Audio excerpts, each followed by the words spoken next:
Stillman and Company, 102.5, 106.3 The Game, streaming live on Twitter, Twitch, YouTube, and Facebook live from the Busy Bee Plumbing, Heating, and Air Conditioning Game Nashville studios. Ian is here today. Hello, Ian. What up, what up? It was good to be back out on the football field today, out at the Titans facility. A lot of... Feel like turned into a little bit of a nice day out there. It was a nice day, and again, a lot of familiar faces out there as Brian Callahan met with the media, Will Levis met with the media, Bill Callahan met with the media. And let me just say this, and I'm not dogging on Titans PR, because I think my gut tells me Titans PR probably wanted it this way too, but so this is probably a Titans coaching staff thing. It was so stupid for them to not have Bill Callahan at the podium today. Everybody's in there trying to get around, trying to get their microphones, and one person dropped their microphone, and then we had to stop, then they could pick the microphone. It's like, I get it. You don't want to make it feel like Bill Callahan is any more important than any of the other assistant coaches. But nobody gives a rat's ass what Chris Harris has to say. All anybody cares about is what Bill Callahan has to say. And so the audio quality for Bill Callahan, Ian, you've heard the clips, it's fine. Yeah. But it's not as good as it should be. A little windy. I mean, it should be and this isn't about me. This isn't about the how the Titans coaches view Bill Callahan compared to the other coaches, or this is the fans. The fans care about Bill Callahan. That's what's important. And so I think it's stupid that Brian Callahan and his coaching staff, no, we don't want to put Bill Callahan. If you're going to do that, if you're going to say that Bill Callahan's not special, then don't go running to Diana Rossini when you draft the tackle and say, Bill Callahan loved this guy, so the fans will get on board. That's my gripe that I didn't even thought I'd start off bitching about, but I felt like it was worthy of complaining about. Now, let's get to something positive, which was I really liked what I heard today from the Titans. And there's one thing in particular that I think is very important. And I said yesterday, I like the Tyler Boyd signing. And I like the fact that the Titans have spent money this offseason, and we were all afraid they wouldn't, and they have. And I realized today that the Titans are running their organization the exact way they should, which is by babying Will Levis. That's what you have to do to grow a young quarterback in the NFL. And today, Brian Callahan made that clear when he was asked about the Tyler Boyd signing, to add him with a veteran DeAndre Hopkins, to add him with a veteran Calvin Ridley, that no, these veterans, that's important for that young quarterback. They've got great knowledge and experience, productive players in the league. They've done it, and that helps when you got a young quarterback that's starting as a full-time starter for his first time. And having veteran presence, veteran perspective, veteran opinions, will help his development. I believe that, and really, really excited about that group right now and where we're at, really from top to bottom, because the guys that have been here too, with Nick and Treylon, those guys have had a pretty good start. So good depth in that room, good competition. He wants the veteran wide receivers to bring Will Levis along. That's exactly why they're here. That's what the money's for. That's the money you gave Lloyd Cushenberry. That's the money you gave Tony Pollard. That's the money you gave those three receivers. It's not about winning the Super Bowl this year. It's not about winning the AFC South. Do you want to compete for the playoffs? Would it be great to see them go, as some of you people think, 10, 11 wins? Well, sure, it'd be great. But in the grand scheme of things, if the Titans end up 4 games into the season, and knock on wood, something happens to Levis and Mason Rudolph goes in there and they go 9-8 and they make it to the playoffs, well, you haven't really accomplished what's really important for the organization long term, which is about bringing the young quarterback along.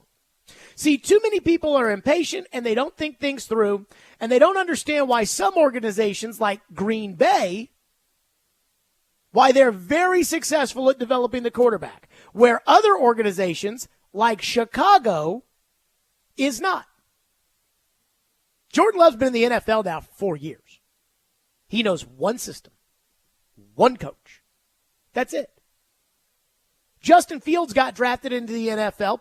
The Chicago Bears, in order to acquire Justin Fields, used their first-round draft choice next year, which ended up being a top-5 pick. They ended up using that draft choice to go get Justin Fields. And then after 1 year, they fired the coach, fired the general manager, and all of a sudden everything was new all over again. And you wonder why these young guys continuously fail. The Titans, with Brian Callahan in charge, they've decided, hey, we're going to baby the young quarterback. Now, they're not going to say that because they want Levis to feel like, hey, you're our leader, just like the same way that we want the Kansas City Chiefs to look at Patrick Mahomes. But what's expected of Josh Allen and what's expected of Will Levis is not the same. And it's not going to be until Will Levis becomes a franchise quarterback. I mean, think about this. 1 year ago, most of America, and I'd argue most of the NFL, thought that Bryce Young was better than C.J. Stroud.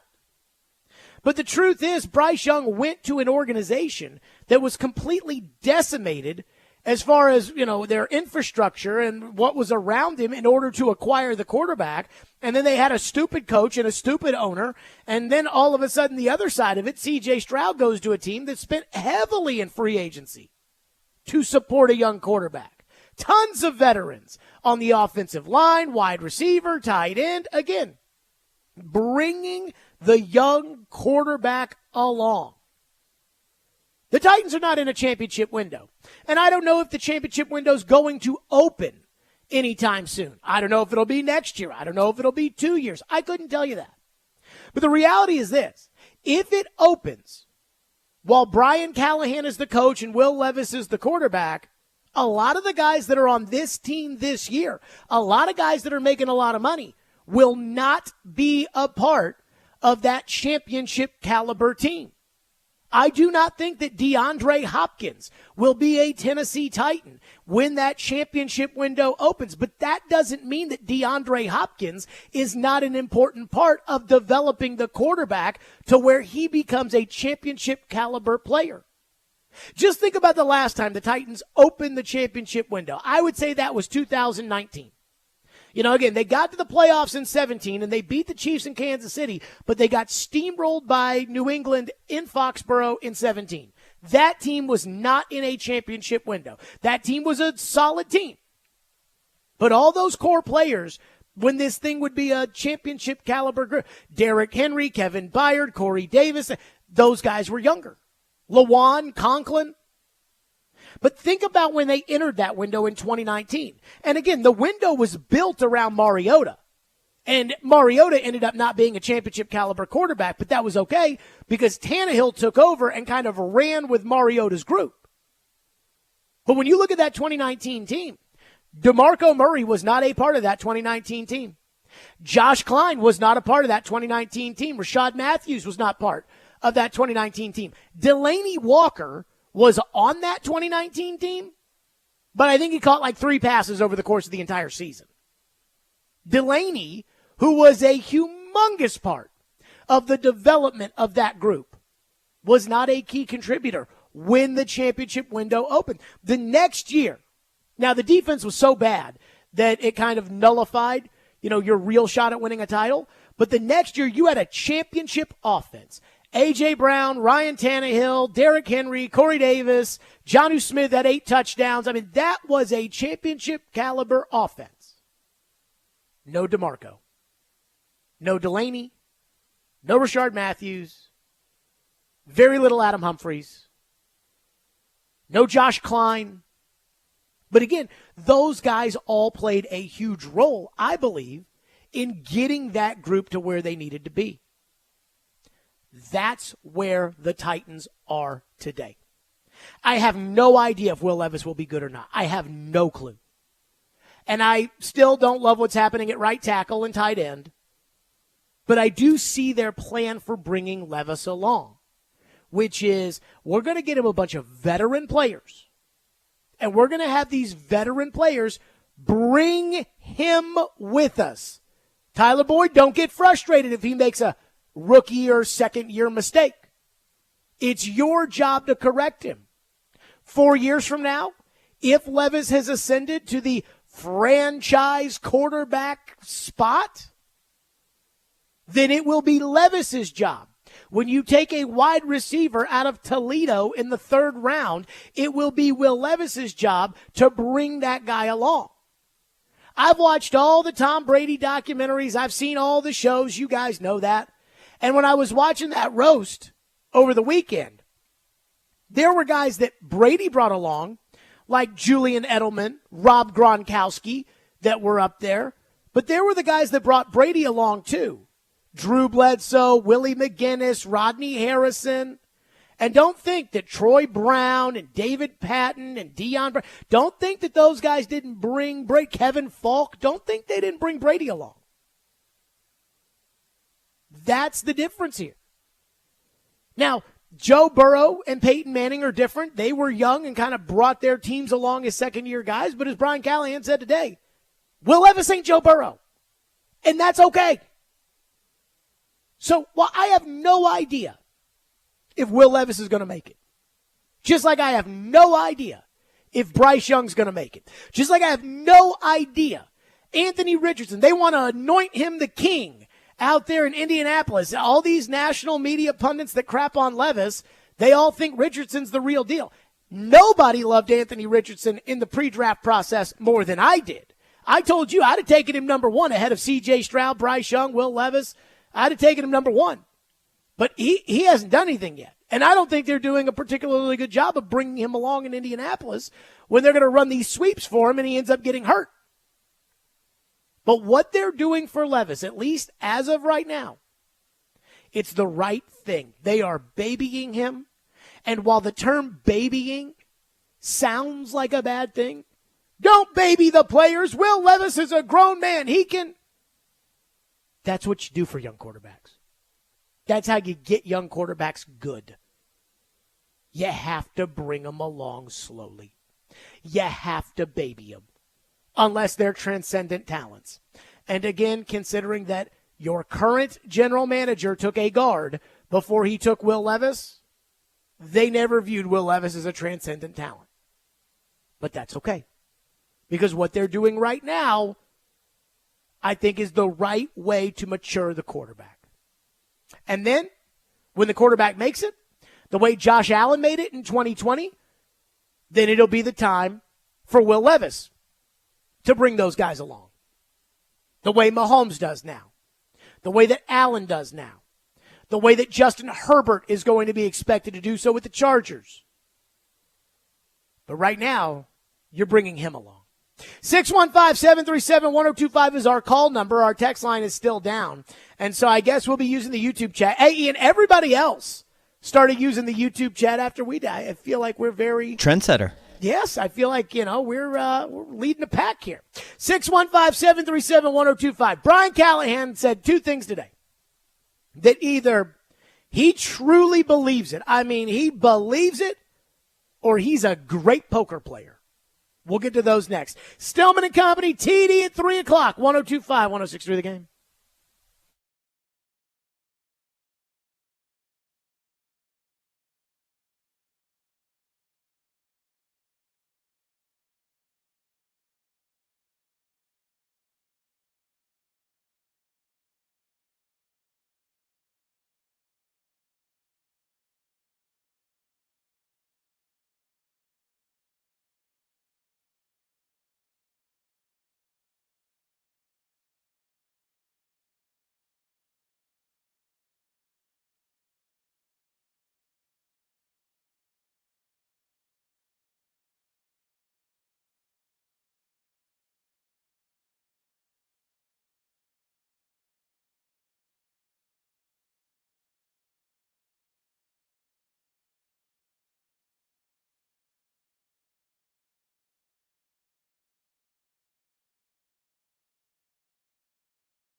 Really, really happy with the work that he's put in, what he's learned. There's a lot of information coming at him, a lot of technical things, a lot of mental things, a lot of physical things as far as fundamentals, techniques, how we teach, what we teach. He's attacked it with really awesome enthusiasm. Every day he comes in, he learns it, and always the mark to me of guys that take coaching well, they can take it from the meeting room to the grass. And so he's been able to translate those things as we've come out here. So really happy with the work he's done so far. I think he's really gotten better in a short amount of time because of the way he approaches his job, and that's all you can ask for at this point in the year. Today talking about Will Levis. Boy, he loves Will Levis. I was sitting there at the press conference today listening to him talk about Levis, and I was like, man, he really must love Will Levis. But at the same time, I know how the game works. And the game is whatever it takes in order to get one of these 32 jobs, you do. And then once you get one of these 32 jobs, then you kind of bide your time one way or another. So there were two things that Brian Callahan talked about today that either he truly is a 100% emotionally and genuinely invested in, or he's an excellent poker player. The first is Levis. Again, the general consensus about Levis, the reputation that Levis has, is not very good. And I know that because, again, we all watched him fall during round 1 of the draft. Bo Nix just went with the 12th overall pick. I mean, come on now. So again, it was clear that the teams in the league were telling us that they think that Will Levis sucks. Right? Like, I know the Atlanta Falcons at the time, they were, hey, we're in on Desmond Ridder. But if you're the Falcons, you're not going to sit there and say, hey, we got a chance to trade back into the first round here, maybe even in the second round, trade up and get Will Levis. And this is the same team that just gave Kirk Cousins $1 gazillion and drafted Michael Penix. So the entire league last year said, we don't like Will Levis, including you. And so Brian Callahan takes the job. Brian Callahan says all the right things about Levis when he gets the job, knowing that the owner is all in on Levis. Right? She sat down with Mike Keith in that North Korean state media video they did after they fired Mike Vrabel, and she told the fans a reason to be excited because they got a good young quarterback, which was a red flag to some people around the NFL saying, whoa. Levis ain't that good.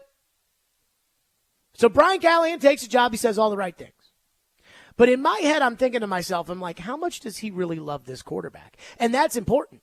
Because if Brian Callahan drives to work every day thinking, I've got a potential franchise quarterback, that we got to do everything right in order to make it work, but I know that I've got somebody I can win with. He's going to attack that job differently than somebody that's, well, I got Levis, but we'll see. And I can tell you right now, that was the difference. There was an obvious difference between Mike Mularkey and Mike Vrabel with how they felt about Marcus Mariota. Now, Vrabel came in and said all the right things about Mariota, but it was obvious he didn't love him. Mike Mularkey, and I can tell you, I talked to somebody on Mike Mularkey's staff who told me, hey, if you had given us Ryan Tannehill as the quarterback, we would have done way better than that 9-7 divisional playoff team with Mariota, but we have Mariota, he's a backup. But I'm telling you, I mean, just when I talked to Mike Mularkey about Mariota, he thought the world of Mariota. So much so that he said after the first game they lost when he was the full-time coach, they were onside kicking against, I believe it was the Vikings. They were onside kicking to try to get the ball back to try to win the game. And Mularkey got up there after the game and he said, we always feel like we have a chance to win when number 8 has the ball. I'm like, okay. Okay, Mike. It's really Brett Favre we're talking about here. It's really Tom Brady. But I really felt like Mularkey was 100% invested, and I didn't think Vrabel was. And so if Brian Callahan were not completely invested in Will Levis, then he could easily get up there and say all the right things and then say to himself, yeah, 1 year he's going to fail and then I'm going to go get my guy. But I just, from the way Callahan talks about him, I think Callahan thinks, hey, I can build this guy into a winner. I got something here with this kid. And I love it because I don't think that he can do that if he doesn't think that. I think if in his heart of hearts he knows, yeah, this ain't the guy. But it's one of 32, and I interviewed last year for a bunch of jobs and didn't get them, and the other interview I was going to take was Carolina, so I sure as hell don't want to be there. So I'll say whatever it is to get Will Levis. Then I don't think he can actually get Will Levis to greatness. And so that's the first thing that I buy. So again, either he's all in or he's a great poker player. The second thing is what they're going to do with Treylon Burks, because their actions tell us they don't really believe in Treylon Burks. And again, I would argue that that makes sense because I don't really believe in Treylon Burks. Now, the talent of Treylon Burks is immense. I've talked about that time after time. You can go to practice sometimes and watch him take over a practice and think to yourself, this guy could be a star in the NFL. But it hasn't translated to the games. Some of it's injury. Some of it, I believe, is Burks may just not have the chutzpah in order to be able to do it. But after they added Tyler Boyd, after they added Calvin Ridley, after they, were all in if they could get their hands on Malik Neighbors, it looked like they weren't huge fans of Treylon Burks. And then they signed Tyler Boyd, and then I said to Chris Sanders yesterday, I'm like, you've been in that situation before. And Chris said when he was in the situation and they drafted Kevin Dyson and they brought in Yancey Thigpen and they brought in Carl Pickens, his immediate reaction internally, and this is Chris Sanders we're talking about, his immediate reaction was, I want to trade. This was Brian Callahan today. And again, I don't even think he was prompted about Burks. He was asked about Boyd, answered the question about Boyd, and then just goes, and on the Treylon front, although he does mispronounce Treylon Burks' name, on the Treylon front, here's what he said. As far as Treylon's role, he's going to play everything. We've told him that from the beginning. He's going to play inside, he's going to play outside, and he's going to carve out a role for himself. And I had him come up today and do the break after practice because his work that he's put in has been really impressive. Just to give you guys some context, yesterday, Tuesdays are our harder days of our 4-day work week. It's a really heavy day. And so the load on the players is high. And what I mean by that is both acceleration, max speeds, and yardage. And so Treylon, I think, ran 3,591 yards on Tuesday and then hit our top speed and team-leading top speed at 22.6 miles an hour in practice. So super impressive workload and performance. And so he's had a really good offseason. I'm excited about what he can bring for us. I meant when I said that the other day that I think he's going to have a role to play. Okay, either he's all in on Burks or he's a great poker player. Because, if you're wanting to trade the guy, you want the guy's value to be up, so you certainly don't want people to think, yeah, well, we're really thinking about getting rid of this guy, we're this, we're that. No. But also, let's not kid ourselves here. The reason that he knows off the top of his head that Treylon Burks ran 3,591 yards, he said? Something like that, yep. Yeah, he knows that number on purpose because he meant to get up there and he knew he was going to say that. Like, if you were to say, how many yards did Tony Pollard run yesterday? I bet you he doesn't know off the top of his head. 2,873. So he obviously wanted to pump the tires of Treylon Burks. But the question is, did he want to pump the tires because he wants to pump the tires because he wants to trade them? Or is he pumping the tires because, hey, he really believes they've got something there? And again, I don't know Brian Callahan well enough to have a read on him yet. The way that I had such a read on Mike Vrabel at the end. The way that I feel like I've got a pretty good read on Rand Carthon. I haven't been around it enough. I haven't studied it enough. There's just not enough there, right? Like, we haven't seen Callahan's words and then seen how he acts off of his words to be able to come up with this kind of translator of knowing what he's saying one way or another. But it feels to me like he actually does believe that there's something there with Burks. The actions say they don't give a rat's ass about Burks. But I'm buying the words a little bit. So, either he's got a full house and I'll fold, or he's got nothing and he gets the pot. But as of right now, I think he's invested in those things. 615-737-1. I don't know why I give out the phone number. 615-737-1025. The YouTube chat is definitely a poppin'. You can still call. You can still call. 615-737-1025 is our phone number if you want to weigh in here on the program. We will get to some of your YouTube chat comments. So, Ian, I went to the press conference today, and there was one reason, guys, there was one reason why I went to the press conference today. And I want you to think to yourself, what's the one thing that Jared Stillman really cares about? The one thing, Dave, he's going to talk to the coach that he's going to ask about. You know what it is. We'll get to that next. And your phones. Hey, tune in to 94.9 The Fan today as the Sounds take on the Durham Bulls on the road. Pregame is at 5:20. First pitch at 5:35. Sounds baseball on 94.9 The Fan, presented by Twin Peaks Family Leisure and Busy Bee Plumbing, Heating, and Air Conditioning.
The right tackle position, you guys didn't add right tackle.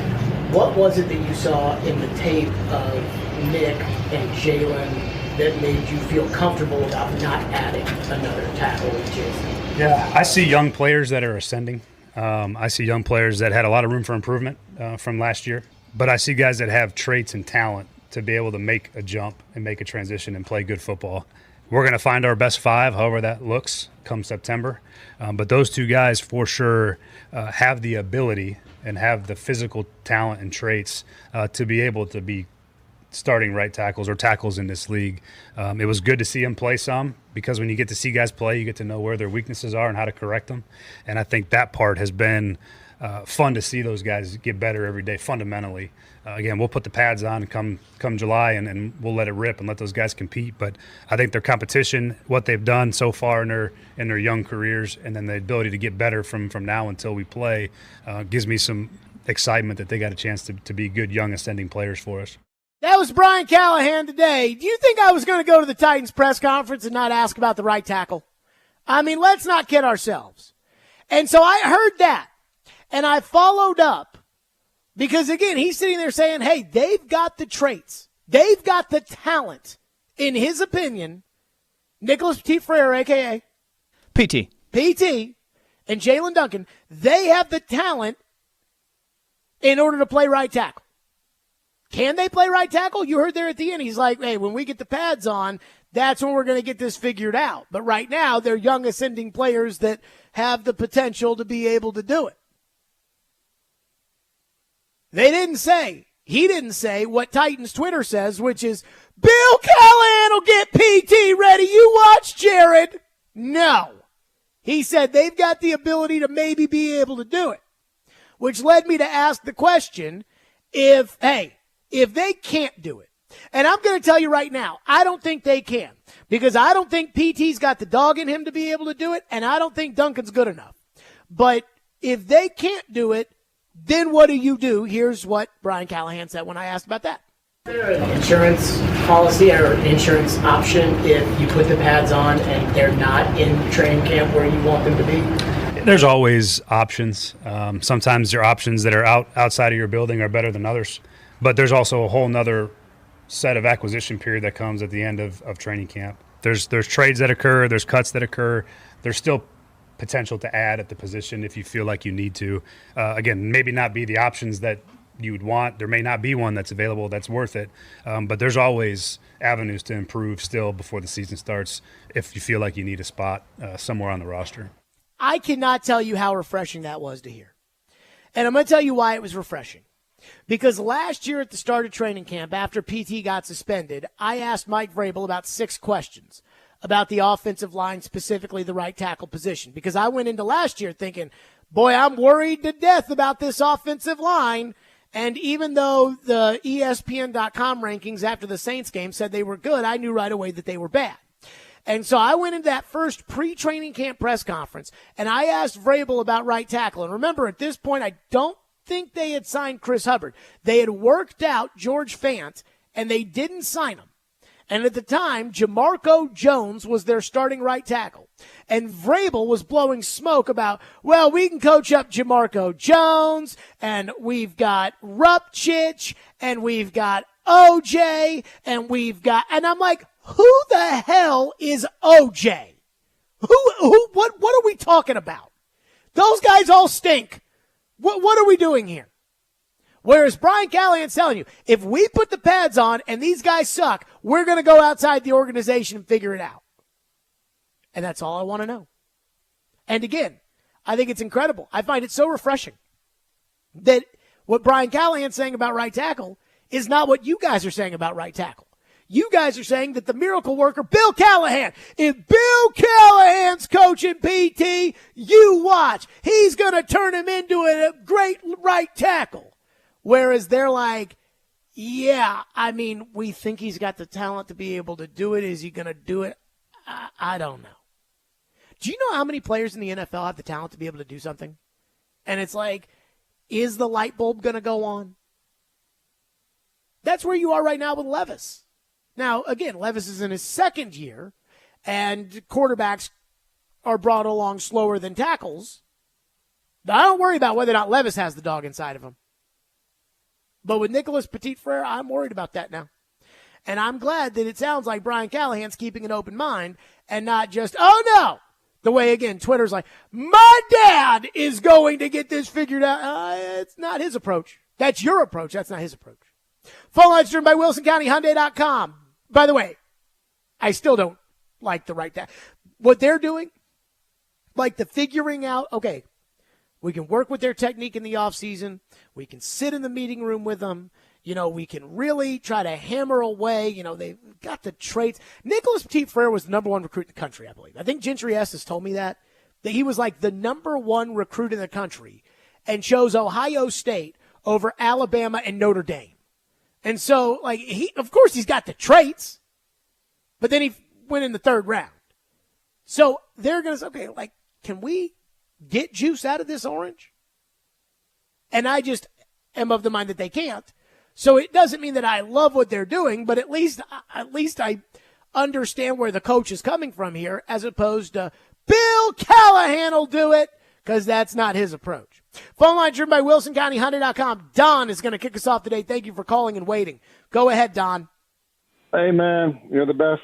And I hope when Major League Baseball comes, you're still here and not in a bigger market, because I want to hear you rant when we got a baseball team. But now, hold on. I want you to make your point here, but I do have one little thing to say about that. I always talk about no sacred cowisms or anything else like other. If we get a Major League Baseball team, there is a chance that this may be a pump and fluff show about the Major League team, because, I want to call those games. I want to be two pitch, no fastball inside, ball three. But hey, I hear what you're saying. Nope. I love it, man. But anyways, getting to this, Latham, you weren't big on him. And I'm looking now. They signed Boyd.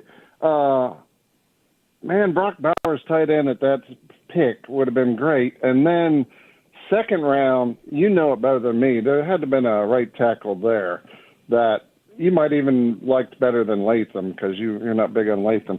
But, what was that second round off the top of your head? Was there an offensive tackle that would have been right there for us, and have Bowers as tight end? You bring in Boyd, and you got Bowers tight end, you give offensive weapons amazing, because I watched Bowers this year because I got a Georgia friend. Sure. And watched some games with him. I'm like, yeah, that guy's pretty damn good. So I would say this. First of all, there is no, Don, I appreciate your call. There is no tackle that is in the second round that was as good as J.C. Latham. And I again, wasn't the biggest fan of J.C. Latham when they drafted him. I still think he's probably, his body type to me, because his shoulders are so wide. He's not the lean athletic tackle like Taylor Lewan. Now, he is lean, but he's so big, I think he's a right tackle. That's just my opinion. But regardless of that, there was not a second-round tackle that would have been on the level of J.C. Latham. I think the second-round tackles were Patrick Paul and Rosengarten and Kingsley Suamataye, and those guys I think all went towards the later. I don't know where Paul went, but those guys all went towards the later part of the second round, and the Titans had their heart set on Tavondre Sweat. Now, you could have said, okay, if you wanted to make the deal with the Rams to go to 52, and then you would have gotten one of the tackles, and then you would have gotten their second rounder, but that's a different discussion. If they had gotten Brock Bowers, I don't think they would have needed Tyler Boyd. I think Tyler Boyd is serving the role that a tight end normally serves for a young quarterback. In this case, he's going to be doing it as a slot receiver, which is the reliable, short, move the chains type of player. That's what I think Tyler Boyd is here to do. Just like I think Calvin Ridley is here to run down the field. That's the difference. And so, yeah, that'd be great to say, okay, add Bowers and Boyd and this and that. But then I think if they had added, say, for instance, Andrus Peat signed with the Raiders. And I believe that if they had gone, say, with Bowers or with Malik Neighbors or something like that, then they would have signed a tackle. Because as much as, again, they love the traits, I don't think they're putting any of those dudes at left tackle saying, okay, you're blocking Will Levis's blind side, and then putting the other guy at right tackle. I don't think they're doing that. So I think that, the move of the draft pick would have changed what they ended up doing in free agents. They would not have gotten Boyd if they had gotten Neighbors or if they had gotten Bowers.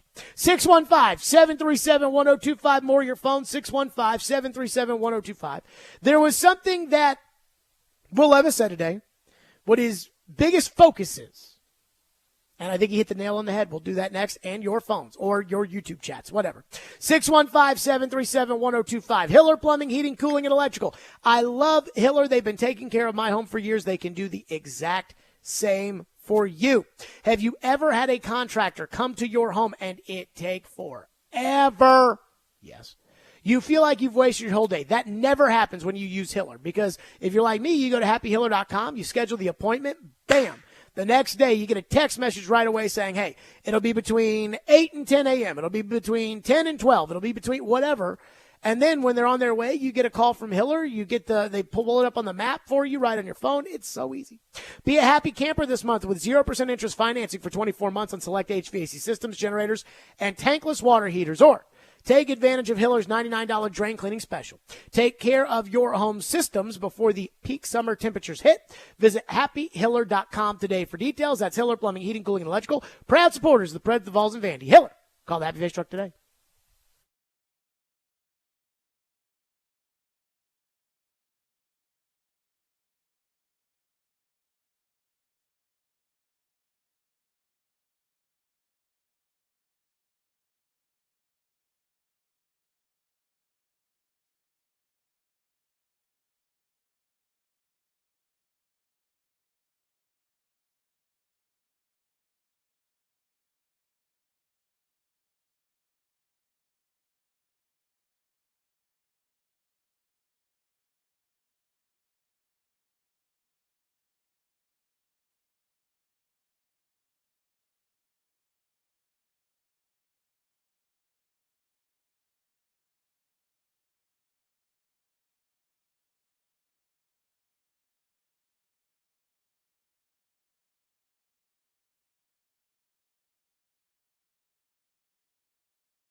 What's kind of the main thing that you focus on this time of year?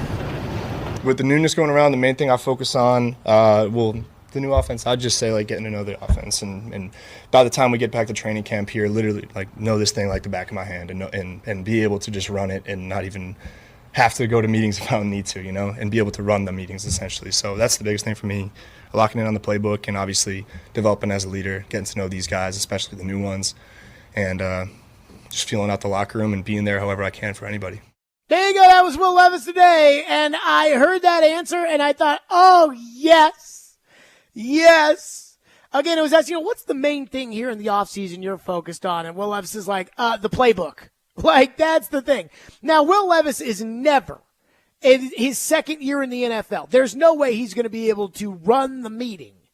Run an offensive meeting, run the offense, those kind of things. There's no way he's going to be able to do that as a second-year player. Like, it's just not what second-year players are expected to do. And that's usually more of like a year 4 or 5 kind of thing. Now, it's a lofty goal, but the one thing that I would stress if I were the Titans, if I was Brian Callahan, if I was, the offensive coordinator, whatever, the thing I would stress to Levis is this. You need to worry about you right now. And I know it's hard because at that position in the NFL, we always make a big deal about the quarterback leading the team.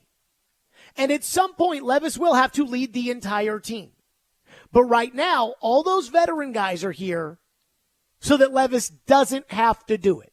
Lloyd Cushenberry is here. DeAndre Hopkins is here. Calvin Ridley is here. Tyler Boyd is going to be here. Tony Pollard is here. All of those guys are here so that Will Levis does not have to lead the team. Will Levis needs to learn what Will Levis has to do, which is the playbook. He's got to know where guys are supposed to be, and he's got to learn what the defense is trying to do. Bill Polian said a couple of weeks ago or a month ago or whenever it was that Levis needs to recognize the blitz or else he's going to get killed. So that's what he needs to do. He needs to do his job, and his job right now is to just worry about him. And I know it's like, well, duh, that's his job. But again, quarterback is such a big job. There's so much that comes with the quarterback. There's so much attention. There's so much responsibility. There's such a big expectation. That's why the money is so much. That it's very easy for a young quarterback, especially a young quarterback who probably watches as much television about other quarterbacks as I think Will Levis probably does, to want to be like a seventh-year guy. Last year, Ryan Tannehill, and they were learning a new offense. It wasn't just Ryan Tannehill learn the new offense. It was Ryan Tannehill learn the new offense and make sure everybody else is on the same page. That's not Will Levis's job because he's a young quarterback. Now, some of you in the YouTube chat and on Twitter have gotten mad because I say the Titans are babying Will Levis. And you're like, babying's not the right word. No, it's exactly the right word. And while there may be a connotation that you take with that of it being disrespectful to say, yeah, it's like a baby. No, that's what you have to do. You have to nurture these young quarterbacks. And if you don't, you're going to ruin them. Now, some of these guys aren't good enough to begin with, or they don't have it in here, or they don't have it up here.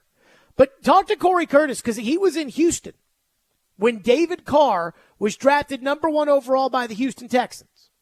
And Corey Curtis says that right out of the chute, David Carr had it as a young quarterback. But they got him sacked 1,000 times. And at that point, I remember the last game he played for the Texans against the Titans.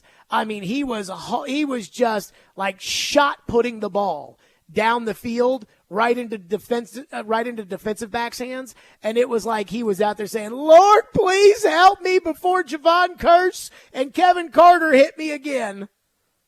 And that's why you got to bring them along slowly. That's why you got to baby some of these guys. That's why I was nervous last year about putting Levis out there. And you guys would say, "Well, you can't wait until the offensive line is perfect." No, but you can wait until you don't have Aaron Brewer at center, because I didn't want to ruin Will Levis. I'm worried about that with Anthony Richardson. It's okay. It's okay to baby young players. It's okay to baby the quarterback. You have to baby the quarterback unless his name is Peyton Manning. And no disrespect, but he ain't Peyton Manning. Steve in the YouTube chat's mad at me and says, "Jared, you were so soft with Brian Callahan." He says Callie. I refuse to call Brian Callahan Callie. Like, I'm not his friend. I'm not his player. I'm not in the organization. But you were so soft with your right tackle questions. You say you'll be the same to their faces, but you aren't. But you want me to go in there and say, "Hey, man, I think PT sucks." He knows that. Like, when I'm saying, hey, if these traits don't work out, is there an insurance policy for that? I'm saying, if you're wrong, what do you think? And let me just say this. I did the same thing with Vrabel last year. I went to training camp and I asked Vrabel. I asked Vrabel about, hey, How much time do you guys have to be able to evaluate this offensive line? And Vrabel, we have plenty of time. That's fine. I disagreed with that, but that's fine. But then when it doesn't work, I'm the one asking Mike Vrabel, do you feel like you've been dodging accountability for this? And if PT goes in at right tackle and he stinks and they don't go outside the organization and it's like Andre Dillard out there watching Will Levis get killed off the right side the entire time, then we're going to ask Brian Callahan about why he didn't think they needed to add a right tackle in the offseason. But again, all I can ask somebody is why they think what they think. And again, I disagree with it. But again, I'm not supposed to get up there and sit there and say to myself, say to them, I disagree on May 7th. That's what this show is for. If I disagree, I disagree. It's like, again, with Barry Trotz. I disagree about the Soros thing. I'm not going to sit there and go to the press conference and say I disagree with it. One texter says, honestly, Jared is almost positive today. I think the vibes in the building that Jared poo-pooed boosted his mood. I just think the idea that the Titans aren't sunshine and rainbows like Twitter's making it out to be was refreshing for me to hear. That there is some semblance of reality. That like, hey, man, we're going to try PT out here at right tackle because, like, he does have natural talent. And if it doesn't work, then we're going to try something else. As opposed to what you guys, again, are saying, Bill Callahan will get it figured out. I'm like, no. And I have felt like there has been a lot of head up ass when it comes to the Titans. And I'll say this about kind of Twitter narratives and what people believe and what's reality. I don't know why this is. But over the last 7 years, you know what, I'll say 9, because I've been on the air now for 9 years here. Over the last 9 years, I feel like the Titans have listened to Twitter too much. And so if Twitter is all lollipops and rainbows and sunshine, then that means that the Titans, and we're talking about above Brian Callahan, that they may be lollipops and sunshine and rainbows. So when I hear the coach and he's got the balls up there to sit there and say, no, it ain't sunshine and rainbows, that I appreciate. And he didn't exactly say it, but he said, hey, if this doesn't work, we'll figure it out. Which means he knows there's a chance that, hey, like, we're trying to get this to work it right. There's a pretty good chance this isn't going to work. We're going to have a plan B. And you didn't get that from the last coach. The last coach was always right, and everybody else was always wrong. And I don't want to make this about a crap on Vrabel because I think Vrabel's a good coach, but that had run its course. 615-737-1025. TD is here. That's right. TD will join us for the T-Power. His takeaway from Brian Callahan, Will Levis. We'll do that next. Hey, join Cromwell Media along with local athletes and musicians at Hermitage Golf Course on June 20th for the 615 Open. Make a difference while supporting Souls for Souls, and every $20 raise goes to a new pair of shoes for a child experiencing homelessness. Sign up to play or sponsor at 615open.com.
Stillman and Company, 102.5, 106.3, The Game, streaming live on Twitter, Twitch, YouTube, and Facebook live from the Busy Bee Plumbing, Heating, and Air Conditioning Game National Studios. It's 3 o'clock, which means it's time for the TD Power Hour. Teron Davenport, presented by ESPN Bet Sportsbook.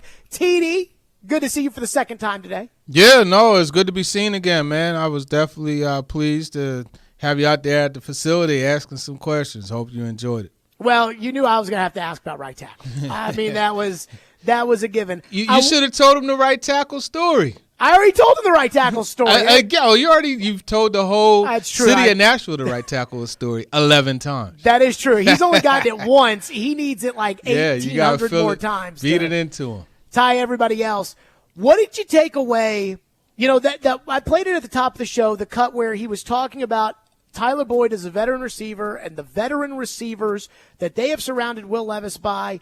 And I wonder what you make of the fact that the Titans have said, hey, forget about this whole, like, we need to get younger, we need to this. We want veterans around the younger players we have. What do you make of that and the plan that they're executing with that? Yeah, I like the plan, and I think a part of that plan is making sure that you have things in place for the future, and that's why I'm opposed to trading Traylon Burks. If from their perspective, I wouldn't do that. But yeah, I like what they've done, just as far as bringing in guys who have established themselves elsewhere and asking them to do that here. And when you look at Tyler Boyd, what did Will Levis say today? He said that he can't wait to get him in the building and learn the offense from him. And watch him show the other receivers exactly how each route has to be executed. That's critical. And then you look at Calvin Ridley, right? One of the things that Tyke Tolbert, the receiver coach, said, he talked about how he only has one spool. Like, everything is full speed with him, right? And how that sets a tone for the rest of the group. So I think they've not only brought in guys that are experienced, that are veterans, they brought in guys that can really impact others. So I think that was done strategically. I don't think it's by accident, and that's something that stands out to me. You know, a lot of times teams, and I really see this at college football, but this happens in the NFL too, teams will have a really hardcore disciplinarian coach, and it'll run its course with him, and then they'll go out and they'll get a player's coach. And then sometimes teams will have a player's coach, they'll feel like things maybe get a little too laissez-faire, and they'll go bring in Bill Parcells. And in the case of the Titans, I think it is obvious that the disposition of this head coach is different than the previous coach. Now, that's not to say that the previous coach is a quote-unquote bad coach, but I do think that he had kind of run its course there. Do you think Brian Callahan's kind of upbeat, natural positivity, like that kind of, do you think that is because he feels like that's what this team needs as a contrast to Vrabel, or do you think this is kind of the difference between him and Vrabel? No, I don't think it's a matter of it being the difference between him and Vrabel as much as it's just he's being him. And the thing that is really good about this is that's what he's demanding out of Will Levis. He's not saying, hey, you got to lead the team like Joe Burrow did, like I saw Peyton Manning do, like Matt Stafford did. He's saying you be you. And just the same, he's saying practice what I'm doing. He's practicing what he's preaching, right? So don't get it twisted, though. One of the things that I found about Brian Callahan is that, yeah, he could be, a player's coach, so to speak. But when it comes time to give you that, big-time push in the right direction, he'll do it. And if you remember early in the process when they were looking for a coach, one of the things is, I've been saying Brian Callahan, like all along I felt that he was the best option, right, as far as hiring coaches. But one of the things that led me to believe that early was the feedback I got about that game before they went to play the 49ers. And they had just beaten the Seahawks. They only scored 16 points. He hated the fact that they were so inefficient offensively, so he dug into them. Before the bye week, when they came back, he dug into them again. They went and dropped 30 on the 49ers in Santa Clara. When it comes time to get be an authoritarian or like that, a disciplinarian, he could do it. You brought up the Joe Burrow thing because he did make a comment today. It's not the first time he's made this comment, too, about Will Levis is not Joe Burrow. Mm-hmm. And he never means that in a bad way. Right. But I think oftentimes I've seen guys take jobs in new places. And it could be the radio, as an example of like, well, I've seen this guy, in Phoenix, he does it this way, so I'm going to do it that way. And it's like, you're not that host, that's not what you do. And I think that it's really important that Brian Callahan has gotten here.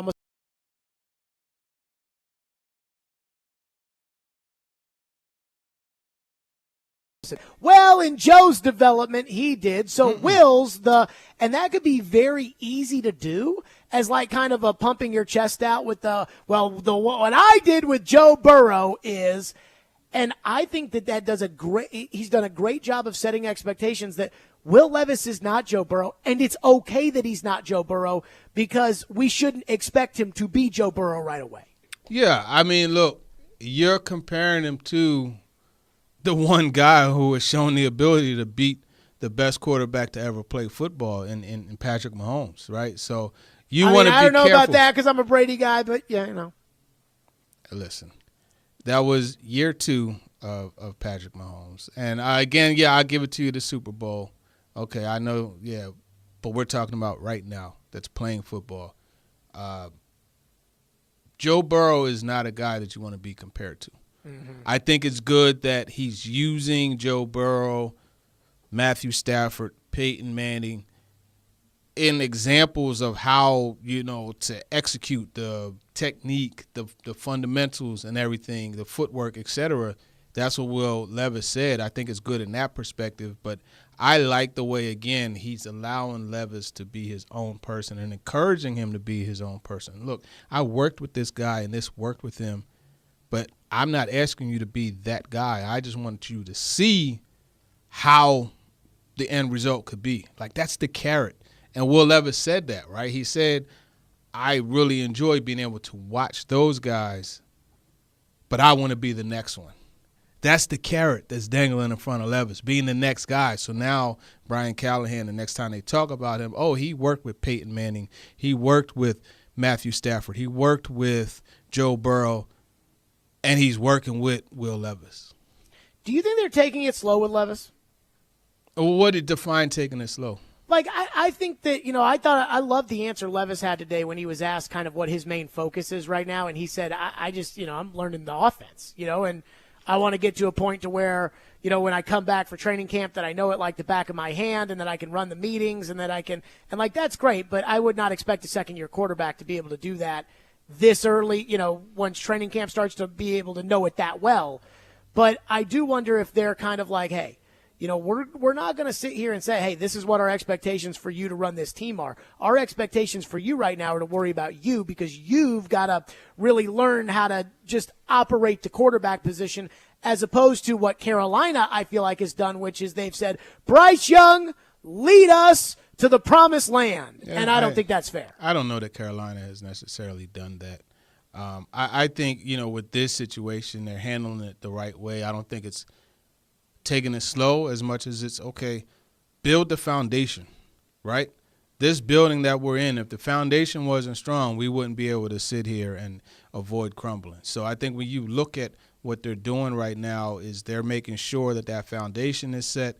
And I think, with all of that, that gives Will Levis the confidence to be able to go out there and direct the team the way that they need to be directed offensively. And I think when you look at Will Levis, him saying that he wants to get it all down right now, that's him.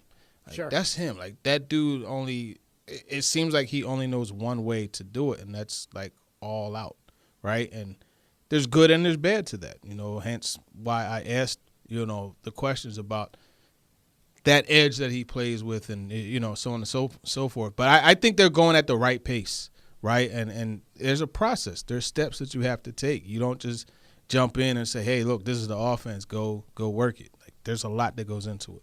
Sure. It's like Bill Polian was talking about the different development years for a quarterback. And he talked about how, like, the second year for a quarterback, it's about now you got to be able to learn the blitz. You got to be able to get in the right protections and things like that. And then by year 4 and 5, that's when you need to be running the offense, in 2 minute, in being able to run it yourself kind of without the supervision of it. And I do think that Brian Callahan, because he knows he's not working with Joe Burrow right now, or he knows he's not working with a veteran Peyton Manning right now, I do sense that, like, he understands, like, hey, we don't want to put too much on Will at this point, or else it could be too much, even for a good young quarterback. Well, actually, I think it's different. I think what they're going to do and what they're doing is putting as much as they can on him. This way you could know, okay, how much can I put on him and have him be able to take it from the classroom to the field, which is something that Brian Callahan said Levis has done a good job of. You're only going to know how much you could do if you push it to the limit. You see what I mean? So Sure. If you don't go all out initially, you're not going to know.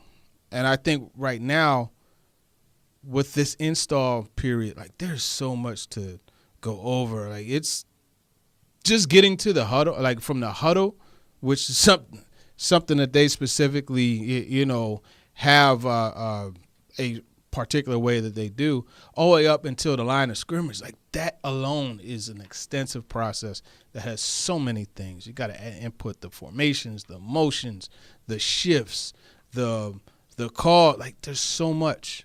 So I think they're putting all that on him because they want to find out, okay, how much can he take and absorb and do? Because, again, you're not going to know how much if you don't push it. So you think that they're doing that, like do you think that it's because they'll see in the spring, like, okay, he can take away, he can comprehend this much of it so that when we get to training camp, we know, hey, we're putting this in at this pace so that when they get to the game week, they know exactly how much they can give him before they put him on the field and he gets hit? I believe it's all a progression. I really do. It's all a progression. TD is with us for the TD Power Hour. We talked about Tyler Boyd, what Brian Callahan had to say about Tyler Boyd, plus what TD thinks this fit with Tyler Boyd and the Titans is going to yield, and what Brian Callahan had to say about Treylon Burks and what that means. We'll do that all next with TD. Again, the TD Power Hour is presented by ESPN Bet Sportsbook. Stillman and Company, 102.5, 106.3 The Game.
as far as Traylon's role, he's going to play everything.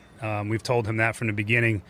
He's going to play inside. He's going to play outside, and he's going to carve out a role for himself. And I had him come up today and do the break after practice because his work that he's put in has been really impressive. Just to give you guys some context, Tuesdays are our harder days of our 4-day work week. It's a really heavy day, and so the load on the players is high. And what I mean by that is both acceleration, max speeds, and yardage. And so Traylon, I think, ran 3,591 yards on Tuesday, and then hit our top speed and team-leading top speed at 22.6 miles an hour in practice. So super impressive workload and performance. And so he's had a really good offseason. I'm excited about what he can bring for us. I meant when I said that the other day that I think he's going to have a role to play. Okay, that was Brian Callahan today. He was asked about Tyler Boyd, and he was like, hey, Tyler Boyd's our slot receiver, going to this, but Traylon Burks going to play everywhere. He's got a role. He's important. He's, again, everything they just said right there. TD's with us. So TD either, and I'm convinced that he's telling the truth, either they really truly see a role for Traylon Burks or he's the greatest poker player, and when they trade Traylon Burks or do whatever, I will be stunned, after hearing what Brian Callahan had to say today. What do you make of this? The Titans have gone out, added 2 veteran receivers, and they say, hey, we still really value Traylon Burks. It doesn't have to be either or, and this is something, we've talked about. There could be a meeting of two things. Like, they could be very happy with Burks and really like the way that he started, but an offer comes their way that they can't refuse, and they're like, hey, listen, we want this 3rd-round pick or whatever it should be. So I don't think it's either or. Like, I don't think if they traded Burks, that would mean Callahan was lying. That's not something that I think. I think when you look at this, they do believe that there is a role. And, again, this is an offense that's going to be very wide receiver friendly. It's an offense that at times will have 4 receivers on the football field. It's going to look that way. And then there's going to be, they want to be efficient. They want to play a lot of snaps. There's going to be opportunities for Traylon Burks to contribute. And I'm not just saying as a guy who is consistently catching 100 yards worth of passes and stuff like that. The big thing with Traylon Burks, and I think he's shown it in the past, and I said this on Talking with TD, when you get the opportunities, maximize them. And that's the critical part of it. And that's something that we've shown him, we've seen him be able to do at spurts. You look at the Packers game. You look at the Chargers game last year. You look at the Bengals game that same year as the Packers year a couple years ago. He could be a big play receiver. He could definitely be that for them. So there's going to be opportunities. I like the fact that he no longer is going to be the guy asked to beat your Jair Alexanders, to beat your Patrick Surtain Jr.'s and stuff like that, because there's going to be so much on these other guys. The opportunities will present themselves. And, Jared, guess what? A guy doesn't run 3,591 yards or 22.6 miles an hour if they're out of shape. Hey, he might be in shape. Though I do not know how much the other guys ran. I do wonder that. He might be. He's in shape. Come on, man. When Callahan got up there, because I was thinking about this today, he gave that exact total out about how many yards he ran, and I wonder if they had meetings with Traylon Burks after they signed Tyler Boyd saying, hey, man, we still – that whole everything I'm saying to you one-on-one, I'm going to say away from you so that you know – that I'm not just saying it to your face. I'm going to say this out to everybody else. And I do wonder, is there a sense here of them having to kind of pump Burks up a little bit? No. Because there's no way Burks could have taken the Tyler Boyd news and said, yes. You know what I mean? Look, I don't think they feel they have to coddle him or baby him in any way. What do you always say? This is the NFL. It's the NFL, baby. It's professional. Listen, it's professional sports. Right? And in professional sports, as a guy who's getting paid to do what you do, you either, as Chris Sanders would say, you get bitter or you get better. And the ones who will excel in as a professional, they find every little thing to be a challenge. And that's how you continue to find ways to elevate your game, to find motivation to elevate your game. And I think that's what this situation is. And I absolutely cannot wait to talk to Traylon Burks. I'm not talking about at a podium and stuff like that. I can't wait to go up to him. Trey, what's up, man? What's your mindset? How are you looking at this? And really get a true feel for how he is looking at this as a challenge, how he is approaching this, how it's impacting him. Because, look, I don't care about the stuff that happened before. This situation is going to show you what he's made of, right? Whether he is a guy who will wilt under pressure or get fresher under it. What do you make of kind of the ball distribution in a perfect world, given the fact that there are now so many guys out there that there's only one football for? And some guys, like I listen to Derek talk about how, like, Derek, the way he talks about his career was like, hey, I needed the ball early. I need the ball often. Get me in the rhythm. Get me the ball. And then a guy like Chris Sanders on the other side of it with Eddie George and Frank Wycheck on the same team, you know, Chris may only get 2 targets a game. Chris may get 3 targets a game. And that's going to be – there was one game, you know, they played Jacksonville. Chris had 1 catch for 31 yards, exactly. You know. It's like, hey, you're – and I wonder how they're going to be able to juggle this to get the guys in the game and get the touches and just kind of get everybody in a rhythm. So how do you envision that in a perfect world? Well, that's the big thing.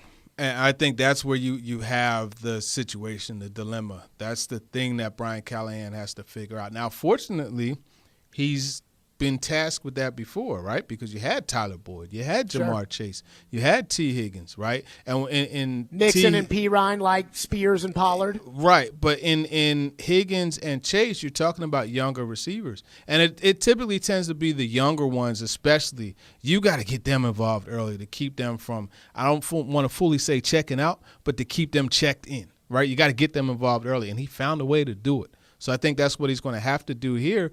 But at the same time, you have veterans in Calvin Ridley and DeAndre Hopkins who I don't think have the same type of emotional roller coaster that a Chase and a Higgins would have, you know, as younger receivers. So you have that. I think the key is with Burks, right?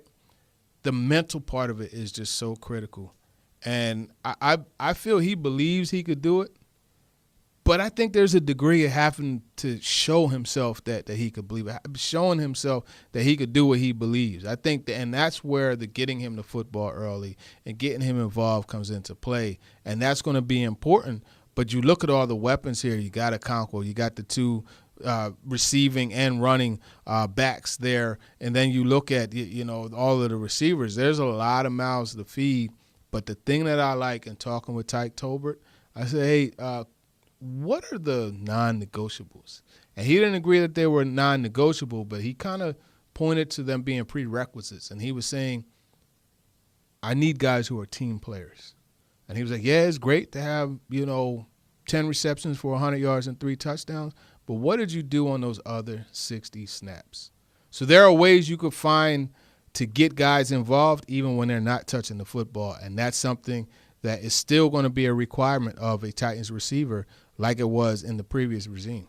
TD, I hear a lot of sentiment about how the Titans with these moves, they're a passing team now. But, I mean, I don't know about you. I like running the football, and I think Tony Pollard's pretty good at it, and I think Tajay Spears, is probably pretty good at it, though he didn't run it as much with Derrick Henry on his team last year. I don't want to go away from running the football. I like running the football, but there are a lot of receivers now. So how do we view the running game here? Yeah, I think they are going to be more of a passing team. The offense has evolved from the run-heavy one that it was before. I don't think you're going to see as much ball control, running on first down. It's funny. Did you catch Will Levis? He said, I did see that. Yeah, I we're going to pass on first down. I'm sure you caught that.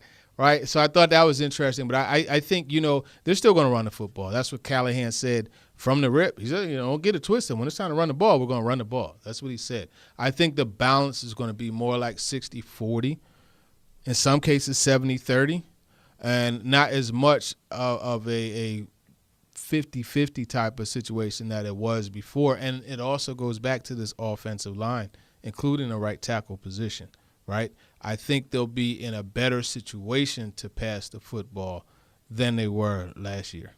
Okay, I'm going to put you on the hot seat with this one. Okay. Which running back do you think will have more total yards this year, Pollard or Spears? No, I'm going with Spears. I think Spears is a more explosive player. I am very high on Tajay Spears. I've been that way the whole time. he is a very explosive player. And he also averaged, 5 yards a carry, Rarely does the first man bring him down. He's someone that you can motion out. Why he runs routes actually well. That's one of the things I remember watching with Chris Sanders. He was like, hey, man, like he runs routes like a receiver. So, yeah, give me Tajay Spears. Do you think Pollard can be kind of a thumper back? I mean, I know he's not built like Pollard runs behind his pads. Yeah. He runs behind his pads. And the Pro Football Focus numbers say, hey, Pollard can run it hard now. Yeah, I don't need Pro Football Focus to tell me what my eyes could see. He runs hard. I mean, there's times you could see when he runs and there's a collision, he's falling forward. So that's great that Pro Football Focus said that, but, I'm just going to go by what I've seen. Do you think it was good, like the adjustment? Because he was the change-up back to Zeke.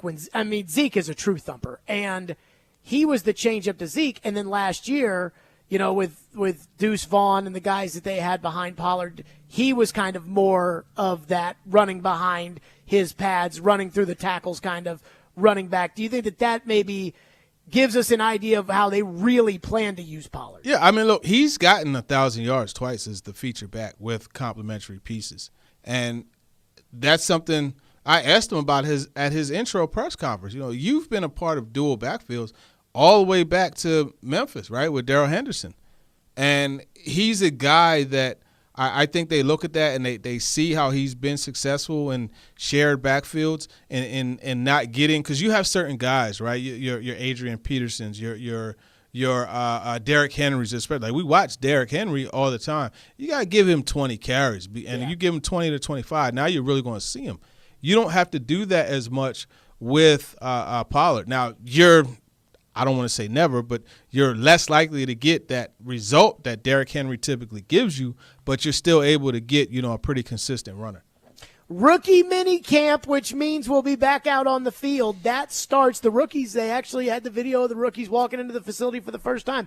What does TD want to see? Granted, they don't wear pads. They don't do too much at rookie mini camp, but what are we expecting to see? Questions we have. We'll do that next. Kind of TD's thoughts on rookie mini camp here. Stillman and Company, 102.5, 106 The Game.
accomplish, I guess, when rookie camp starts? I guess when they come in tonight, and maybe what will your first message be to those guys? It'll be very similar to the first message that I gave the veterans when they came in. But the rookies camp in general is more of an orientation. You know, we want to get guys moving around. These guys aren't in shape the way that they're usually going to be. They haven't probably been in a football setting since their seasons have ended. So we're real mindful about what we ask of them in this setting. We're not going to do a ton of competition against each other. They're just not ready for that. But it's an indoctrination to our team, to our culture, to our building, what the day-to-day will look like. That's what this is the starting point for them of getting settled into their pro careers. And a lot of it's going to be, how do you become a pro? What is a pro? And there's a lot of education that goes into that, and this is just the beginning of it for them. So that is all the stuff that we will not be able to see at rookie minicamp this weekend, though, when they're teaching the drills and things like that, you'll be able to see that. But, TD, you will be back out on the football field this weekend for rookie minicamp. What are you looking forward to the most about rookie minicamp? Oh, man. I want to see the technique. I want to see just how, because I talked to Bill Callahan. He said they're kind of like, they're developing these guys from the ground up. Like, it's a total reset, right? And I want to see how he works with J.C. Latham. I want to see Cedric Gray, right? I want to see how well he does as far as getting himself lined up, right? This is a guy that's going to be asked to get other people lined up at some point also, including himself. So I want to see how that works. I want to see T'Vondre Sweat. I want to see how he moves. I want to see so much. I mean, it's pretty cool right now where we stand as far as getting ready to see all these guys. But I said it before and I'll say it again. Above all else, I just want to watch these coaches work. I want to see how they interact with these players. Had a very good side conversation with Steve Jackson. And let's just put it this way. He's the DB coach. Let's just put it this way. All of that 10 yards off the ball on 2nd and 7 and all that foolish. That's not going to happen this year. That's not going on. That was not how Steve Jackson played when he was on the Titans. Exactly. Right now. And you know what? In talking to him, I think he's going to require the guys to play. I think just the additions they've made is going to alone require the guys because that's what they do. You know what I mean? So I'm looking forward to that. I am looking forward to the body size of J.C. Latham because there are very few players where I've walked out the first time I've seen them on a football field and said, holy crap. Derrick Henry, I don't know about the first time you saw Derrick Henry on the field in person, TD, but like everybody knows Derrick Henry's huge when you watch him on TV, but the first time I saw Derrick Henry, I was like, oh my God. The other guy like that was Cam Newton. First time I ever saw Cam Newton. Man, listen. Woof. Woo. I tell you what, I got a couple stories. Look, real quick, San Francisco versus Carolina. This was at Candlestick Park, right? I'm walking by where the opposing team comes out, right? And I see Cam Newton come out, and he does the like, yes, like the big, how he would yell, you know what I mean? And what he would do before games apparently is he would yell like that, and he would come out, and he'll do like the airplane, you know what I mean? And he would just run, and he did that, and he didn't see the official. Let me tell you something. It was like one of these raccoons or whatever you see out here on Murfreesboro Pike. That's how he ran him over. But then he went back and helped him up, and I'm just looking at him like, Jesus, that's a quarterback. He's a mutant. Another quick story on Derrick Henry, right? Torrey Holt came last year as part of NFLPA. He came, and I saw Torrey Holt. I love Torrey Holt. When he was at NC State, I used to watch him and just see, how to play the receiver position, how to run routes and sell them, et cetera, et cetera. One of my favorite receivers to watch. So he came, and I was geeking. I said, that's Torrey Holt, man. Let me go over there. Was talking to him, and Derrick Henry walked by. You know what he said? Damn. You know what I mean? Mm-hmm. So when you have a guy who is a future Hall of Famer, right, see another football player and say that lets you know. And I'm expecting that from Latham, like just the sheer size of how big Latham is. Yeah, well, wait till you see the size of Sweat. So I saw them getting off the bus. It's funny because the old statement, especially about basketball teams. You saw him getting off in person? No. The video that the Titans put out. Yeah. But he's standing next to the other guys, and I'm like, he looked like I don't want to say like a sumo wrestler, but like, you know how sumo wrestlers have those legs where they drive them, you know, and they push the guy. Like, he kind of looked like that a little bit. And so I do want to see what Sweat looks like. You know, how many offensive linemen, you know, and I know that they don't pop and they're not doing that kind of, but like, how big is he, you know, going to be on the line? And then in my head, I'm going to be picturing Simmons next to him and what that's going to look like. That's a problem. And speaking of Sweat, I could tell you for sure there were text messages that went to the Titans in regards to him. Sweat was not going to fall. He was not going to fall. You've seen the GM text messages. I could say for sure that there are messages, multiple sources. I can't ask you what team because that would give it away, but gosh, I want to know. But, okay, I said if I said, I would say I was wrong if I see one of the text messages. You've seen one of the text messages. I got no reason to lie. Okay. It's yeah. He was not falling. He was not falling, and there were, yeah, and yeah. I'll just say it that way.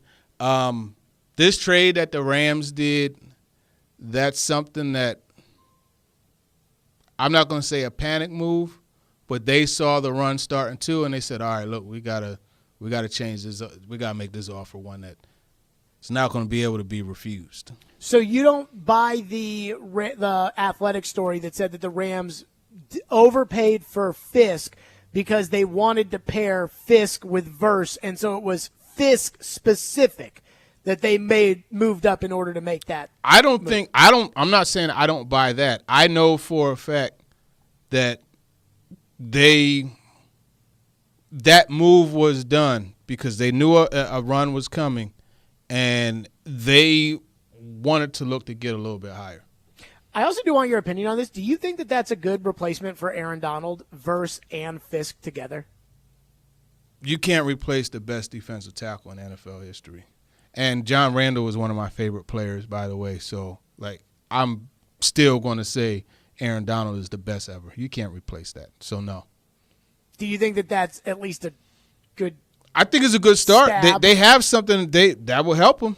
That will definitely help them. But you're just not replacing Aaron Donald. I read a stat that said that Byron Young, who had a tremendous rookie year out of Tennessee for the Rams last year, that he had the most single teams of any offensive lineman or defensive lineman in the NFL last year. And I'm like, that's why the Rams are like, okay, we have to go get Jared Verse and we have to go get Braden Fisk, is because they're going to double team Byron Young now since Aaron Donald's not there, and Byron Young's not going to have the same season that he has when he's not on the same line as Aaron Donald. Yeah, I mean, listen, and that's the mark of a truly great player, how you impact other players and set them up for opportunities.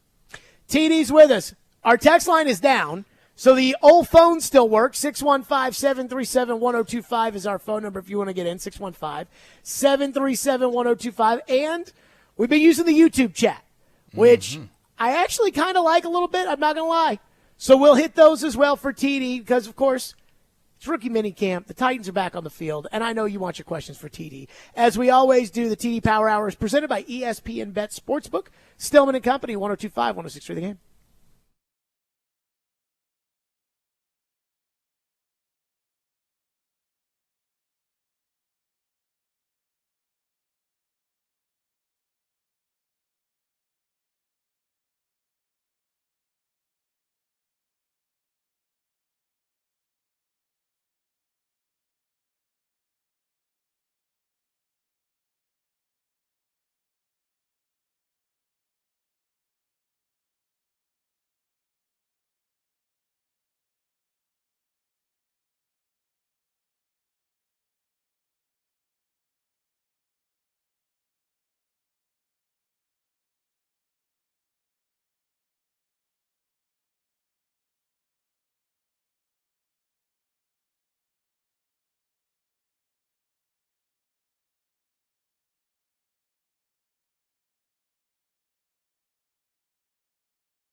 The TD Power Hour is presented by ESPN Bet Sportsbook. TD is with us. TD. Oh, by the way, the YouTube chat is going to be our go-to now that our text line is down, which I think we're going to have figured out probably by tomorrow. TD, do you have a thought or do you want to go to the people? Quick thought. Shout out. I'm going to be at the Mercedes-Benz Dome at the end of the month, May 30th. We're going to do a symposium. It's the Black Sports Business Symposium. Sweet. It will be a panel between myself, ladies and gentlemen, your GM, Rand Carthon, and Agent Paul DeRussell. I'm looking forward to doing that. I cannot wait. So the two people that negotiated the Simmons deal and the guy that broke it. Basically. You need to get Simmons as part of the panel. Then you really hit the grand slam there. Hey, he has bigger and better things to be concerned about, a.k.a. being a model citizen and showing T'Vondre Sweat the way. There you go. All right, phone lines driven by WilsonCountyHunter.com. It wouldn't be the TD Power Hour without talking to Kinston. Kinston is up next here on the program. Kinston, go ahead. What's up, fellas? What's up, TD? What's going on? Nothing much, man. Question, something I have been thinking about for a while, but really kind of saw today, and I don't really think a lot of people have talked about, is that the Titans have like a all-star team of position coaches, man. Like, yes. I'm looking at it, and it's like, it was even on the Titans website, it's like everybody allows, Bill Callahan, but Frank Bush is like the OG coach of the inside linebackers, just like Callahan is for the offensive line. And you got guys who have either been interim coordinators before or who are interviewing to be coordinators. Like, that's who's to say Chris Harris is not going to be this year's Denard Wilson. You know what I'm saying? So it's like the Titans not only have great players at position, but they have great coaches that got to get the best out of those players. And wonder if you can speak on that. Thank you. Yeah, and, Kinston, you didn't mention Tyke Tolbert. Tyke Tolbert worked with Steve Smith Sr. Anquan Bolden broke the record. He set the record for most receptions for a rookie receiver. Tyke Tolbert was his coach. There's numerous guys that he's worked with. It's a long list. So you have him, also. This staff is, I think, a really good staff. Steve Jackson. The thing that I like is these are a lot of guys who have been there and done that, so they could understand the things that are being asked upon or asked of their players and relate to them and be able to, know the right things to get them to do and tell them. I think I really do like this staff. Tracy Rocker, too, talking to him today, was good, and he gave some really good insight in regards to Sweat. I feel like I can really feel the Jeff Fisher connection on the defensive side of the ball with the coaching staff, right? Like Frank Bush, I believe, was here under Munchak, I want to say, and I think Tracy Rocker was too. And then Steve Jackson played under Jeff Fisher, was here under Mike Mularkey as an assistant coach. And I think that, again, a lot of the Denard Wilsons, because he's been so many different places, he's got the Rams contacts, he's got the Ravens contacts, he's got the Eagles contacts, and Brian Callahan's been so many places too. I think it's different from Vrabel's coaching staff, where Vrabel really hadn't been in a lot of different places as a coach because he was a head coach so young, so he didn't know as many people. Yeah, no, definitely. I think, you're seeing a pretty large branch outreach being covered. Frank Bush, you're talking to him. This is staff. I really look forward, and that's why I keep saying the thing I'm looking forward the most is seeing these guys interact with these players. Somebody in the YouTube chat, Tyler says, TD, do you think the Titans will try to add a safety or an edge before training camp? I think a safety is a possibility, or likely, rather. I think Marcus May is probably the guy that they'll bring aboard. Justin Simmons, they've already shown interest in him. But you got the tie to Denard Wilson with Marcus May, so I can see that. I tell you a name that just comes as something that I wonder, and you talk about reuniting and circling the block, so to speak. I wonder, Bud Dupree, I wonder what bringing him in, giving you depth there as far as, a violent player up front, off the edge. I wonder if that would be something. Hey, Bud Dupree, just get him to church on time, and he'll give you a sermon. He's one of those kind of guys. Justin says, what does TD think of Callahan's words on Treylon Burks? We talked about that already, but I do wonder this. Do you think that we are going to see, that maybe the lack of pressure on Burks may be different now than it was in the past when he was the guy that was brought in to replace A.J. Brown or a guy that was pinned into the starting lineup in the past? Yeah, I think it is. I think it's something that it's going to be a different situation for him. I think he'll be in better shape as far as not literally like shape. I'm talking about just in a better situation to showcase what he could do. Yeah, I agree. Austin is up next here on the TD Power Hour. Austin, thank you for waiting. Go ahead. Yes. So I was wondering, was there any other information about like adding a safety like May or Simmons? I know that they were going after Simmons at one point, but what's the news on that front? Yeah. So we kind of touched on that. They've met with both of them. They had visits with Simmons and with May. They have plenty of cash to make a move. I think at this point right now, I think adding May would probably be a better option just because of the familiarity that he has with Denard Wilson and the things that he's asking the DBs to do. But as of right now, there isn't any set, hey, look, next week that's going to happen or anything like that. It's just something that you just kind of have to wait and see. I'll continue to try to dig and find out, if something is happening. But as of right now, I haven't heard anything legit or set for the next couple of days. Is it wrong that I am not – Ian, I said this – was it the last break or the break before this that I said to you, I'm not that worried about the other safety spot? I think it was last break. Look, here's the problem. This is the one problem. Elijah Molden and Amani Hooker have both shown – I don't want to say that they're injury prone, but these guys have both struggled to finish a full year. If they could play a full year, listen, you probably don't need it. I think Matthew Jackson is a pretty – he stood out to me in camp, and gave me an early indication like, hey, man, I think this guy might make the roster. You know what I mean? I'm not saying that he's a legit replacement. You could put him back there and you don't have to worry about anything. But I think they're going to sign a veteran because I think they pretty much have to, right? You want to have a guy in there and ready to go, and you always are looking to improve your roster at every position. I think it's just because, like, the safety position over the last couple of years, they brought Kayvon Wallace in off the street. I thought he was a solid player. They brought Andrew Adams in the year before that. I thought he was a solid player. Different scheme, though. Different scheme. True. So, I think, I think this defense is going – you look at the other places that Wilson has been recently, there was a heavy reliance upon the safety position, right? Obviously, Kyle Hamilton in Baltimore. You go to Philly, you look at C.J. Gardner-Johnson, who played nickel and safety. So you have that there. Kyle in Shelbyville says, TD, do you think Levis can throw for 4,000 yards this season? I think it's conceivable. 4,000 yards isn't a crazy amount of production anymore. Yeah, it's not 2002 anymore. Yeah, so I think he could do it. I think he's going to get the opportunity to do so because, look, hey, you're going to have to get the ball to all these guys. So, yeah, I think it's very possible.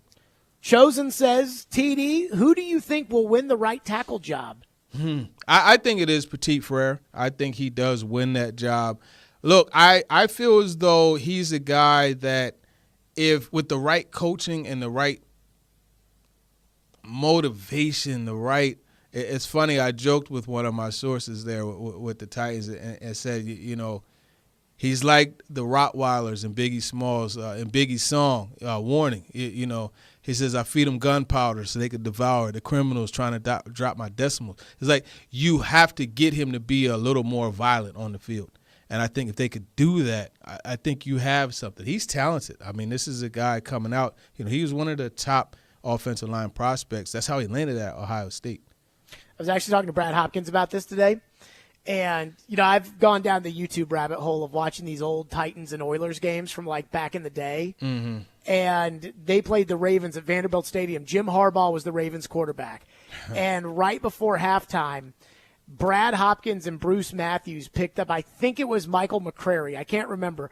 They picked up a Raven player, and they just threw him down to the turf. Wow. Like the kind of thing that would get you suspended nowadays. Yeah. And I was talking about that with Brad today, and I was like, that's what I wonder. Like, again, I don't want that all the time out of an offensive lineman, but like, Ben Jones, if Ben Jones had to do that to you, Ben Jones would have done it. I wonder if Petit Frere has that in him. I think he does. It's just a matter of pulling it out. You can't have that in you. Well, I don't know, because Andre Dillard, I don't think he did. But, yeah, I get what you're saying.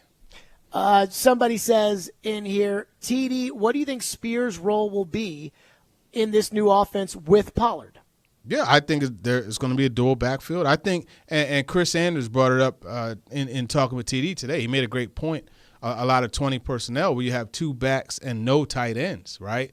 And you could use the backs as dual weapons out of the backfield, man. Like, you could be in shotgun and Will Levis is standing there and he's flanked by Spears and Pollard, and you got receivers out there. I think that's an option, right? So yeah, I think they're going to get a dual role. I think he's going to be required to run the football. I think he's going to be involved in the passing game, and I think a kick return. That's becoming the first offensive play. So I think you'll see him on that too. I am fascinated by this new kick return. Yeah, about which guys will be kick returners and which guys won't be kick returners as compared to the past, but.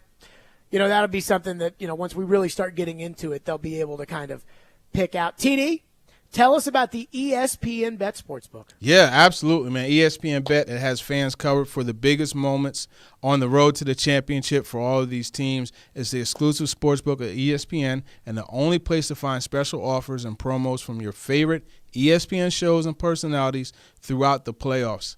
New users can get a bet reset up to $1,000 in bonus bets if your first bet doesn't win. So download ESPN Bet today. What a play. You have to be 21 or older and in Tennessee. For problem gambling support, call or text TN Redline at 800-889-9789. Terms and conditions apply. See the app for details. TD, great stuff as always. Appreciate it. Coming up next, I did ask Brian Callahan about right tackle today. I also asked Bill Callahan about right tackle. What Bill Callahan, well, actually, I didn't ask him about right tackle. They asked him about right tackle, and we will get to that coming up next. Stillman & Company, 102.5, 106 for the game.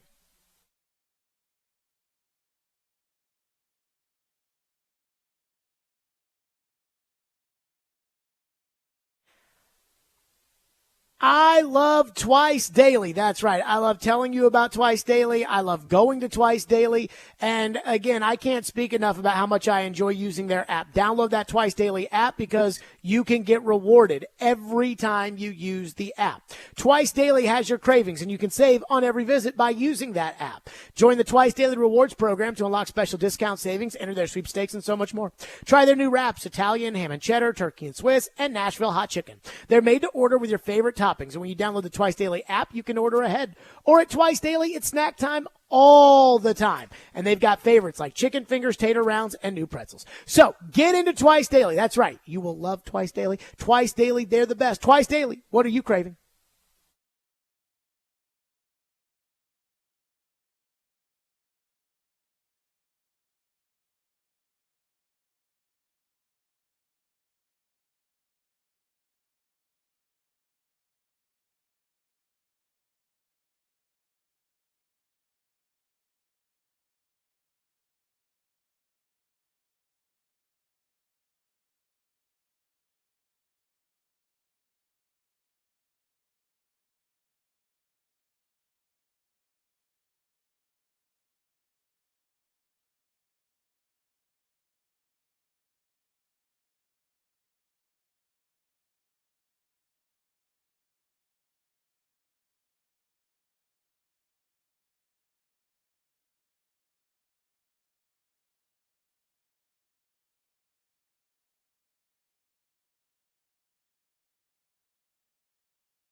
Stillman and Company, 102.5, 106.3 The Game, streaming live on Twitter, Twitch, YouTube, and Facebook live from the Busy Bee Plumbing, Heating, and Air Conditioning Game Nashville studios.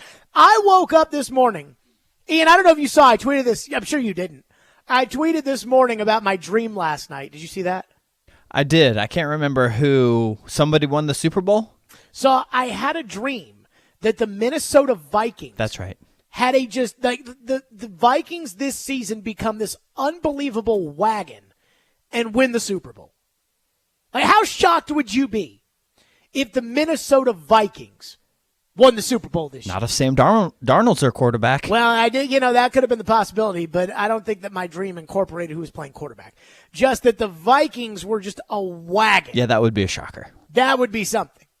So it's shocking that I'm actually, at night I'm dreaming of the Vikings, because what's keeping me up at night is the right tackle position. I don't feel the need to tell the right tackle story, but if they fudge around and it's bad this year, I probably will do it a lot during the season. But today, they had a media availability with the coaches. And so I asked Brian Callahan about right tackle, and he said, hey, look, Petit Frere and Jalen Duggan, they have traits.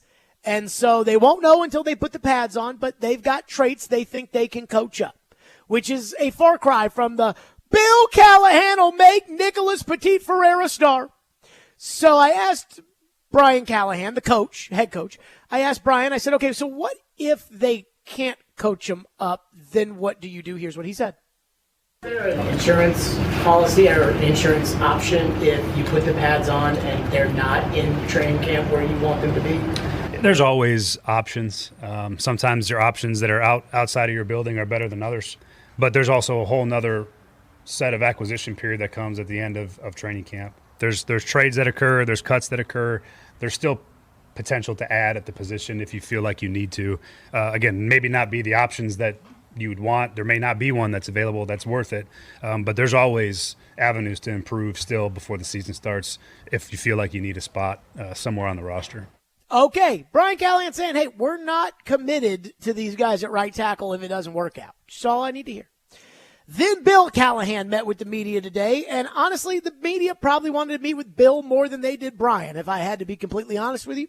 And Terry McCormick asked about the right tackle position, about what we're seeing there, again, and maybe not just keeping me up. Here's what Bill Callahan said about right tackle.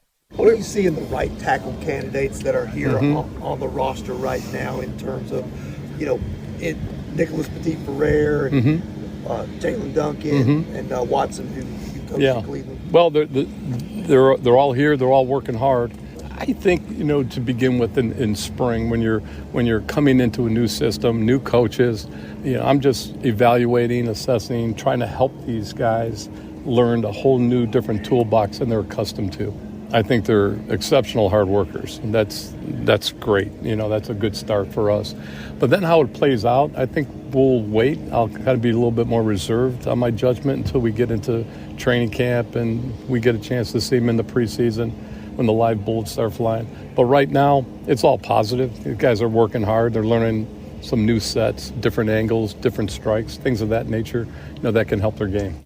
Oh, that makes me feel so comfortable, and I'm going to tell you why it makes me feel comfortable. Not because Bill Callahan or Brian Callahan signaled that the right tackle position is fixed, but the fact that they admitted where they were in the process and that there's a possibility that it's not. That's all I needed to know. Can you smell the coffee? That's all I need to know.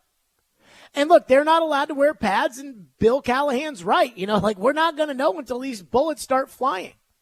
Which means that Bill Callahan, Brian Callahan, those guys are already in their heads, and they would never tell us what they are, but they're already coming up with backup plans. That's all I need to know. That's all I need to know. Is there a backup plan? The answer is yes. That they're not married to Nicholas Petit Frere, a.k.a.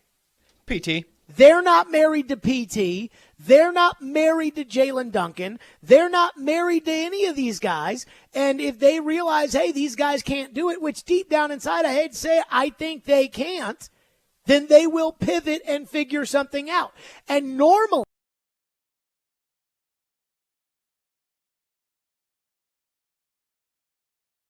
don't even know if these guys can play right tackle, and you're going to try to go into training camp and preseason games, and then if you realize that they can't play right tackle, and then you're going to have to, holy crap, what are we doing here? But I'm not. And here's why I don't feel that way. Because I know, unlike the previous coaching staff, I know that if this coaching staff feels like, hey, we cannot make chicken salad, they will pivot. Maybe it's a benefit of the doubt thing. Maybe I'm in a good mood today. I don't know what it is. But when I heard those two guys talk about that position and not act like you guys do, when you guys say, Bill Callahan can fix it, I'm like, okay. Now I feel better about it. Because what they're not bringing to the position that a lot of Titan fans on Twitter, the text line, whatever it may be, that they bring, and certainly what the last coach brought, was arrogance. They're not arrogant enough to think that if they can't get this guy to play right tackle, that they've got to pivot off and figure it out and go get somebody else. They're not so arrogant that they think, I can do it. Right now, they're in the, hey, we're going to tear you down and we're going to build you up stage. And I'm okay with that. As long as there's an insurance plan. As long as there is a backup. Then my anxiety will be okay. And just from what they said about the fact that, again, Brian Callahan was like, hey, we think they have traits. We'll see. We don't know. Bill Callahan saying, hey, they're hard workers, I can tell that. You know, right now I'm just trying to add some tools to the toolbox. Once we get physical, once we start doing, then I'll be able to evaluate that thing. Right now I'm going to take my time, but then I'll be able to evaluate those things. It's like they're saying it without saying it, which is, if we know we've got a lemon, we'll move off of it. Whereas last year I got to training camp. On the pre-training camp press conference, PT had been suspended, and I asked Vrabel about, hey, the position and what, are you nervous? I'm not nervous. I'm excited. With all these players we have that can play right tackle, like Jamarco Jones and Andrew Rupchich and OJ. And I'm like, OJ? Who the hell's OJ? And so Bill Callahan's not doing that. Bill Callahan's not sitting there saying, hey, I know I can do it. He's like, hey, well, let's see. And if we see wrong, there's going to be a backup plan there in place. And that's all I ask. Now, again, maybe it's a benefit of the doubt thing. But I don't think that Brian Callahan and I don't think Bill Callahan, I don't think they're stupid. And so when it comes to, hey, do I trust you not to be so arrogant that your head is so far up your ass that you think you can take a guy who's not good and make him good? You guys are so arrogant that our coaches are the best that you'll say yes. Mike Vrabel's so arrogant of, I'm the best, I can do it, that he would say yes. I don't think Bill and Brian Callahan are doing that. And it makes me feel so much better about the right tackle position that at least they're living in reality. Like, I'm okay when you say, hey, this is what I'm trying, and I don't know if it's going to work, but this is my plan, and here's the backup option. And that's what I think Bill and Brian Callahan are doing. And it makes me feel better. 615-737-1025 is our phone number, 615-737-1025 if you want to weigh in on that. Again, our text line's down, so we'll go to the YouTube chat, as we have been doing whatever it may be.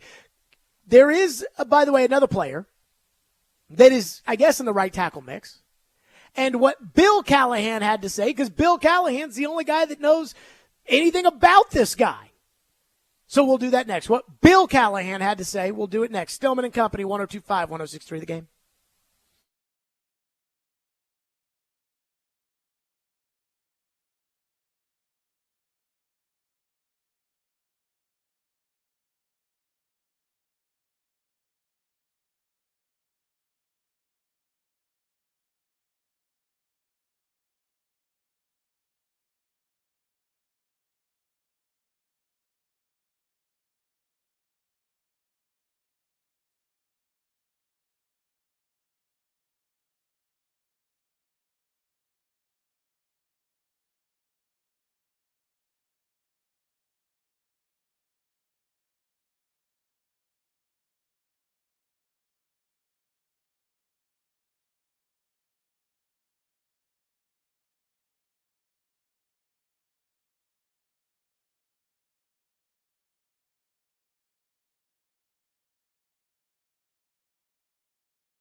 The right tackle position, you guys didn't add right tackle. What was it that you saw in the tape of Nick and Jalen that made you feel comfortable about not adding another tackle with Jason? Yeah, I see young players that are ascending. I see young players that had a lot of room for improvement from last year. But I see guys that have traits and talent to be able to make a jump and make a transition and play good football. We're going to find our best five, however that looks, come September. But those two guys for sure have the ability and have the physical talent and traits to be able to be starting right tackles or tackles in this league. It was good to see them play some, because when you get to see guys play, you get to know where their weaknesses are and how to correct them. And I think that part has been fun to see those guys get better every day fundamentally. Again, we'll put the pads on come July and we'll let it rip and let those guys compete. But I think their competition, what they've done so far in their young careers, and then the ability to get better from now until we play, gives me some excitement that they got a chance to be good young ascending players for us. Okay, that was Brian Callahan earlier today on right tackle. Now, Bill Callahan talked to the media, and a lot of people, I got so many text messages that are like, well, we just got a tackle from the Browns, Jared. And I'm like, you traded a 7th-round draft choice for a guy who's played 7 NFL games and never started one. I know nothing about this guy, much less saying, oh, yeah, this practice squad guy, he can play right tackle. Stick him in there, Bobby. I don't know about that. But Bill Callahan does, because he came from Cleveland, where Bill Callahan was the offensive line coach. And so I asked Bill Callahan, what's the deal with this guy? Give me a scouting report. What about Leroy Watson, coming over from Cleveland? Didn't play a lot, but you obviously have the experience with him. What did you see from him that made you want to add him to this room? Yeah, so going back to Cleveland, we poached him off the Niners practice squad, and we went through 7 tackles last year. So it was a position that we had to keep, in flux, keep building and keep building depth towards. So I saw the athleticism. I see a lot of explosive athleticism, urgent athleticism. I see a lot of positive things in his play in terms of tempo, physicality, things we talked about. But incredibly flexible player. You can play him anywhere across the board. Interesting enough, he's a converted tight end. He played tight end in college, and to have him transfer kind of reminds you of what Jason Peters did when he went to Buffalo as a tight end and became a tackle. So a lot of positive things about him. Okay, so he compared him to a future Hall of Famer. So my gut tells me that Bill Callahan said, okay, I worked with this guy, developed him a little bit, but I think what it really is that because he can play anywhere across the board, I think that this is kind of Bill Callahan's project/insurance policy. And it makes me feel better hearing his breakdown scouting report than just you guys say, he can play right tackle. Like, whoa, now, we don't know that. And Bill Callahan saying, hey, last year we had to develop these on the fly, again, insurance policies, and he was one of them. So if he's got to, he can, okay, good. That's all I need to know. For whatever that's worth. 615-737-1025. Our phone lines are by WilsonCountyHunter.com. I guess so is the YouTube chat. Do you think it'd be doing WilsonCountyHunday.com wrong if we sold the YouTube chat to somebody else? I don't know. That's a good question. I just thought about that in my head. Mm-hmm. I don't think I can monitor the text line and the YouTube chat at the same time. That's a lot. That's too much for me. But for right now, with our text line down, it is what it is. A lot of you guys are crapping on Vrabel. And so I'm going to go through a couple of these. Now, let me just say this. As far as offensive line coaching is concerned, there is no doubt that this new staff is a gazillion times better than the last staff. As far as arrogance is concerned, there is no doubt that this new staff is a gazillion times better than the previous staff. But that also isn't saying much. Steve said, Jared, this is what we've been trying to tell you for months now. This is a much better group in the front office and on the coaching staff. Vrabel and his crew were way worse than you realize. First of all, it is the same people in the front office that it was last year. Secondly, I'm the one that wanted to fire Vrabel. You guys are telling me this is way worse, Jared. We've been trying to tell you Vrabel was a bad coach. I'm the one who wanted him fired. I was like, it's time to go. Oh, Jared, you can't fire Mike Vrabel. It's not his fault. I'm like, he's got to go.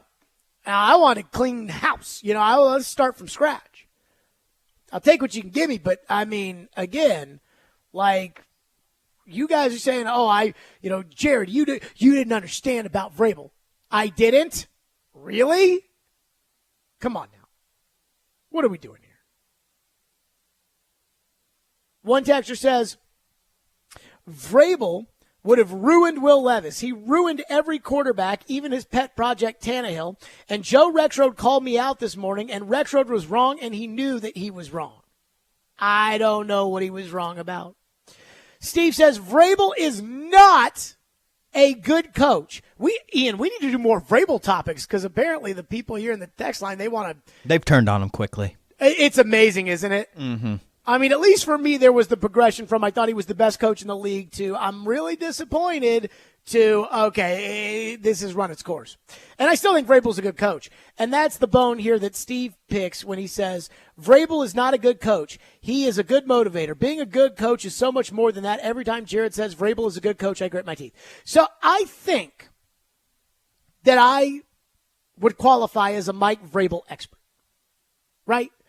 If Mike Vrabel if there were to be a trial and the prosecution or the defense were to be looking for an expert witness, I think I would qualify as that. I watched every press conference this guy did for 6 years. I know him.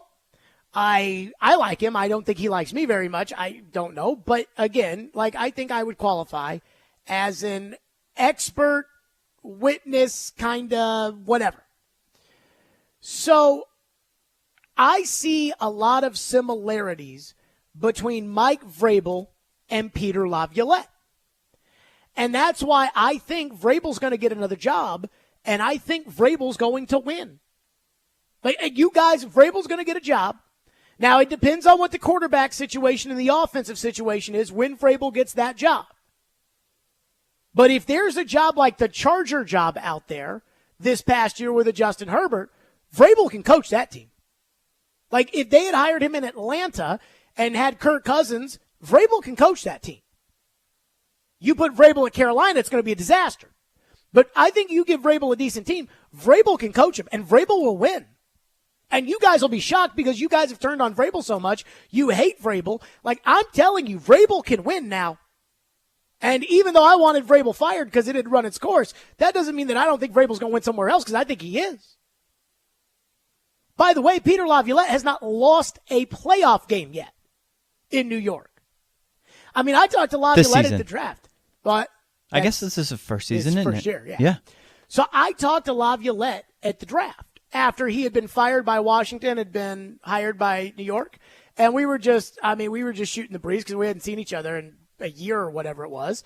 And I was talking to Laviolette about dude, this Rangers team is really good.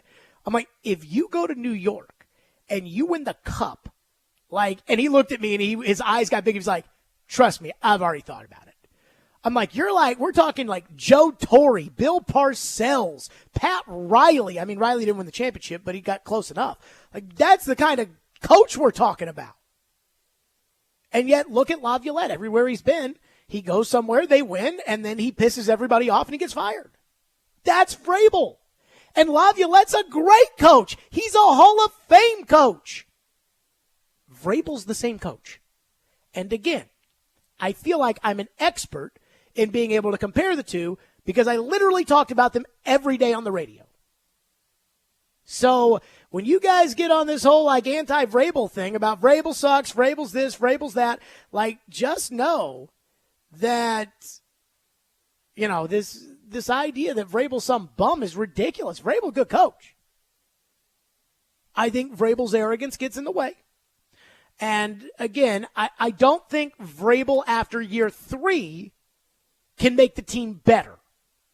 So if Vrabel takes a job, let's say Dallas. Dallas and Philly are the two jobs that if it doesn't go right this year, they have teams that I think can win some big games, but they're going to fire their coach. I'm trying to think of Buffalo maybe is the other one. If they don't win, they're going to fire McDermott. If Vrabel gets one of those jobs, it would not shock me if that team's in the Super Bowl that year. especially if, say, Arthur's available or he can get a good offensive coach in there and not some bozo like Todd Downing. It would not surprise me if Vrabel was in the Super Bowl. But then after year 3 or 4, Vrabel will have pissed everybody off and it'll be time for him to go. I also don't know how the Vrabel-Jerry interaction and relationship would go. That might not work out very well. Robbie Stanley texted me laughing about how fans are talking about this is a much better group and coaching staff than last year. Fans talk about a coach that's never been a head coach and has never called plays. Maybe he's better, and I hope he is, but holy smokes. The people who think it's a slam dunk that Callahan is awesome is wild to me. I mean, I don't know if Callahan's a better coach than Vrabel or not. I know Vrabel's a pretty good coach. I do think that what this organization needs right now, I think there's a better chance that Brian Callahan is those things than Mike Vrabel. You think he'll have a lot of growing pains early on to begin the season? Brian Callahan? I don't know what those look like or what those entail, but I do wonder if there's a little bit of a, I don't know, transitional situation. I've always said with offenses, like when you change like the quarterback or you change the offensive coordinator or in this case the head coach, like you really don't know until November. And so it wouldn't surprise me if it was a little rough to start and then they even things out in November. And it wouldn't surprise me if they really, hit stride like around Thanksgiving of next year. Now, they may be out of the race at that point, but it wouldn't shock me. But at the same time, like when it comes to just expecting greatness out of Brian Callahan, it's hard for me to be able to do that because he's never coached before. But I do think that this team needs a little bit softer care than Vrabel. And I'm not going to lie, I think the fan base matters in certain things, especially confidence and like Latham, for instance. I know they think it's going to be okay, just move him over to left tackle, that's fine, but I do worry about the fan confidence. And, these guys are on social media and they know what's being said. That, like, if he doesn't right away start at left tackle, there may be some problems around here, and it may get ugly, and I worry about that, and that does matter as far as how the fans feel. Vrabel is not good with a fan base when things aren't going well because he's so arrogant about it that fans get turned off very quickly when they're told to shut up and they're told that, no, I know, and then he, goes out on Sunday and gets his ass kicked. So, again, that's another element into the Vrabel thing where I think Brian Callahan may fit a little bit better right now, but I have no idea if Brian Callahan can coach. No idea. 615-737, 615-737-1025 and the YouTube chat. Coming up next, Bally Sports. We got to get into this. See, I hate Bally Sports. And I can't wait. I'm actively rooting for Bally Sports to fail. But this big fiasco that is involving Bally Sports, I don't actually think is Bally Sports' fault. We'll get to that coming up next. Let's talk about the Tennessee Men's Clinic first, though. Guys, you've put this off way too long, and it is time to get it done and move forward with your sex life. And the Tennessee Men's Clinic is the leader in bedroom confidence. The reality is pills often quit working, and guys start making excuses for why they're not coming to bed. Did you know that studies show that men will be more irritable and argumentative before bed just to avoid failing at intimacy? And yes, I know, we hate going to the doctor. I actually don't hate going to the doctor, but a lot of you do. The Tennessee Men's Clinic was created in 2014 to take care of guys just like you. For a decade, the urologists and the providers at the Tennessee Men's Clinic have helped guys with ED and weight loss, and they now even offer aesthetic enhancements and cosmetic procedures. Their ED and weight loss treatments truly change lives with no surgery. They are seeing success rates as high as 90%. They specialize in seeing guys who think they're out of luck regain hope that they can be successful in the bedroom and beyond. They even offer same or next day appointments. Guys, it's time to feel amazing and hit your goals this year. Stop thinking about it and get in there. Call 615-208-9090. That's 615-208-9090 or go to TennesseeMen'sClinic.com to book an appointment today. That's TennesseeMen'sClinic.com.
I'm interested in why Comcast is the only holdout for doing a deal with Diamond.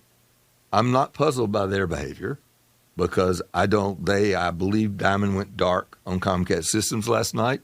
I do not believe there are very many people calling their cable company today to switch their service. And does anyone actually do that? Yes. When we launched the SEC network and the only place you could get it was Dish, tens of thousands of people canceled their subscriptions to other distributors and got Dish. Dish saw a demonstrable increase. Think about the fan bases. If you're in Georgia, rabid, and Alabama, are you going to switch your cable distributor? You are. If you are, where's the Diamond? Well, where's Diamond? What's a local? Well, what's a Comcast regional? is anywhere. Call it Florida, South Florida. They lost the Marlins, but they're happy, I guess, about that. No, won't be happy about it. But you think anybody's calling Comcast today to say cancel my sub, and then turning around and calling DirecTV to say because I got to get the Marlins tonight. Comcast knows that. That's why they don't give in to Diamond. I'm only musing as to why they're the only holdout, other than the negotiating skills of David Preslack and his lovingly titled, which is brilliant, Glide Path. Oh, love a glide path. Glide path is you need one or else you crash. Glide path is don't kill me immediately. Just take an arm. That was John Skipper, the former president of ESPN. He was on the Dan Le Batard podcast or whatever, talking about Bally Sports. When he says Diamond, he's talking about Bally Sports. Bally Sports is technically Diamond Sports Group, and they license the name Bally because they're so poor that they have to have somebody buy the naming rights of a channel. That would be like us being like 1025 the Twice Daily. Like that, Bally Sports is that poor. So anywho, I have long been rooting for Bally Sports to die. I think that the RSN model is completely broken, and the example they used there was the Marlins. Ian, how many times have I talked about how much money my 90-year-old grandmother has spent to not watch the Marlins, Heat, and Florida Panthers? Oh, at least 5 to 10 times. Well, now she's got Comcast. She's not getting them anymore. Well, maybe they'll lower her bill a little bit. They say they are. They say they will. Good for her. So, again, the thing that's crazy about this is as much as I don't like Bally Sports, and a lot of my angst with Bally Sports is not Bally Sports' fault, it is the predicament. So you can blame, a number of people, right? You can blame Dish Network and you can blame Sling because they were the first ones in 2019 that said, you know what, we don't think that many people actually want the regional sports networks. All these people are paying a boatload of money to not watch the Predators, not watch the Braves, not watch the Grizzlies, not watch the Detroit Tigers, not watch the whatever. So we're just not going to offer them because we don't want to pay for them, and we don't think that our people want to pay for them. And then people went away and they, or the regional sports networks went away and they didn't get mass cancellations. So that's kind of the first thing there, right? Like, you can blame them. You can blame the Department of Justice, who decided that with the Disney-Fox merger, that in order to stop a monopoly, Disney had to divest the regional sports networks. If Disney had the regional sports networks, then Disney could have rebranded it ESPN, tied it in with ESPN Plus. They would have had the financial backing to not have to get off the streamers and everything else and be this unmitigated disaster that Bally Sports has been. So you can blame them, blame the Department of Justice. This, though, with Bally Sports going off of Comcast, this is Comcast's fault because Comcast is taking advantage of Bally Sports. Bally Sports is in bankruptcy right now because, again, the RSN model is broken, and with all the cord cutting that's been going on, they're just not making the same money that they made before. So they can't pay back their loans, and thus they're in bankruptcy.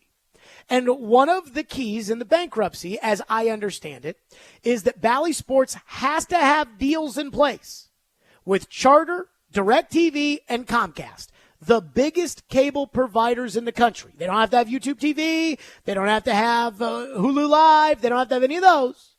But they have to have those big ones by the summer, or else they're probably going to die. Well, they got a deal done with Charter, and they got a deal done with DirecTV. they're not getting a deal done with Comcast. And Jeff Ginther, who's the president of Bally Sports South, he was on the midday show today.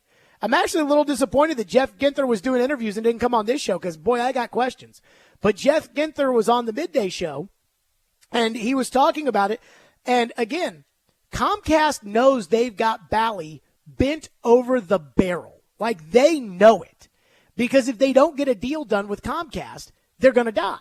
So they have to get a deal done. Well, what Comcast wants is they want to put it on a higher tier, which is we're charging everybody $80 a month. I don't know how much it costs for Comcast. I'm sure it's more than that. But we're charging everybody $80 a month. Well, what we're going to do is if you want Bally Sports, it'll be $100 a month. And then the people that don't want Bally Sports, they're not going to get Bally Sports. Well, Bally Sports can't live off that because the regional sports model is by making money off of people that don't watch the games. So they can't accept that.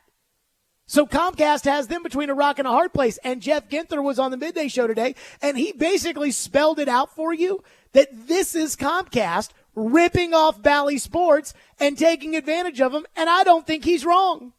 You know, we never really intended for the signal to be pulled from Xfinity. We wanted to continue a negotiation. I've actually been in the business for 44 years. I started in the regional sports network business when it first started up in the early 80s. And I've seen impasses like this many, many times in my career. And very, very rarely is a signal pulled from a provider. You know, usually you see the dance of, well, we'll give you a 48-hour extension or a 5-day extension or an 8-day extension while we continue to talk. It's highly irregular for that to have not happened here. And we are ready to talk. We're ready to get back to the table. We want to provide this great content to sports fans throughout Tennessee. I mean, he's telling you, I've never seen this before.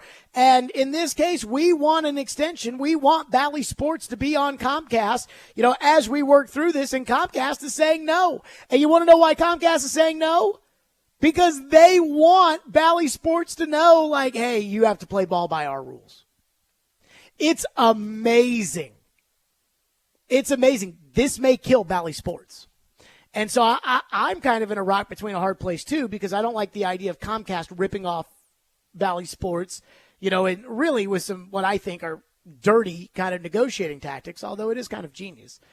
But at the same time, I kind of want Bally Sports to die so that we don't have to go through a bunch of different hurdles to be able to watch the games. Now, I am fearful that if this happens, we may end up with a strike in Major League Baseball. So, again, be careful what you wish for. But as much as I hate Bally Sports, and I hate Bally Sports, as much as I hate Bally Sports, I think this is Comcast doing and not Bally Sports. And I think Comcast is doing something similar to TNT. I don't know if you've been following that. Ian, have you been following this Comcast TNT NBA thing? No, I can't say I have. So the I don't NBA's watch enough rights NBA to care, I don't guess. So the NBA's rights are up. And ESPN is re-upped with the NBA for the package that they have with the finals every year and everything else, and it's $1 gazillion. And TNT did not want to meet the amount of money that the NBA was asking because, quite frankly, a lot of people don't give a rat's ass about the NBA. Yeah, I've been seeing this hubbub about Charles Barkley. So, exactly. People do care about that, but they don't care about the NBA. But the NBA is still important because if you don't have football, you got to have something, and the NBA is, I guess, technically number 2, though. I'd argue baseball does better than it gets credit for. So the negotiating window, you know, it lapsed. Well, Comcast has offered the NBA $1 gazillion in order to put the NBA back on NBC, bring back the old Michael Jordan round ball rock theme music that if you're over the age of 35, you know what I'm talking about. If you're under it, you have no idea what I'm talking about. But they want to get the NBA back, and they keep raising the price up on TNT. Yes, the Michael music, the gospel of the GOAT. And so they keep raising the price so that TNT has to keep going up and up and up. And the thought is that if Comcast gets the rights, even though they'll have paid a fortune and they won't make their money back on the NBA, they'll make their money back because they'll start charging TNT won't be able to charge as much to be able to have a channel on Comcast. It's so dirty. And yet you got to give them credit, man. It's capitalism at work. I mean, it's unbelievable. So, as much as I don't like Bally Sports, I got to be honest with you. Comcast is probably the one who's at fault here. And I do have a second thought to that, and I see a lot of you want to weigh in on this. So 615-737-1025, the YouTube chat, we'll hit on some of this. There was something yesterday about this that I almost peed my pants laughing so hard about. We'll do that coming up next. Stillman and Company, 102.5, 106.3 The Game. Oh, let's talk about White Bison. That's right. Speaking of 102.5 The Twice Daily, I love White Bison. White Bison is your local coffee shop with specialty coffees and so much more. Explore their selection of premium coffee blends, refreshing iced drinks, and food featuring fresh-made premium breakfast, lunch, and snack options. That's right. It's great. They've got it all right there over there at White Bison. Download their app and join the White Bison Rewards program where you can place orders on the go anytime and get rewarded and earn free coffee. Stop by White Bison and brighten your day with a sweet cinnamon beehive latte, an iced honey nut macchiato, or the vanilla rooibos tea latte. Find your perfect cup at White Bison, where it is finely crafted for you every single day. That's White Bison and Twice Daily. What are you craving?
Now that Comcast does not have Bally Sports South. So if you wouldn't mind sharing with our listeners, where do they go next and how can they get their Braves and Predators coverage moving forward? I am a sports fan like everyone in your listening audience. So I am as frustrated with this as everyone else is.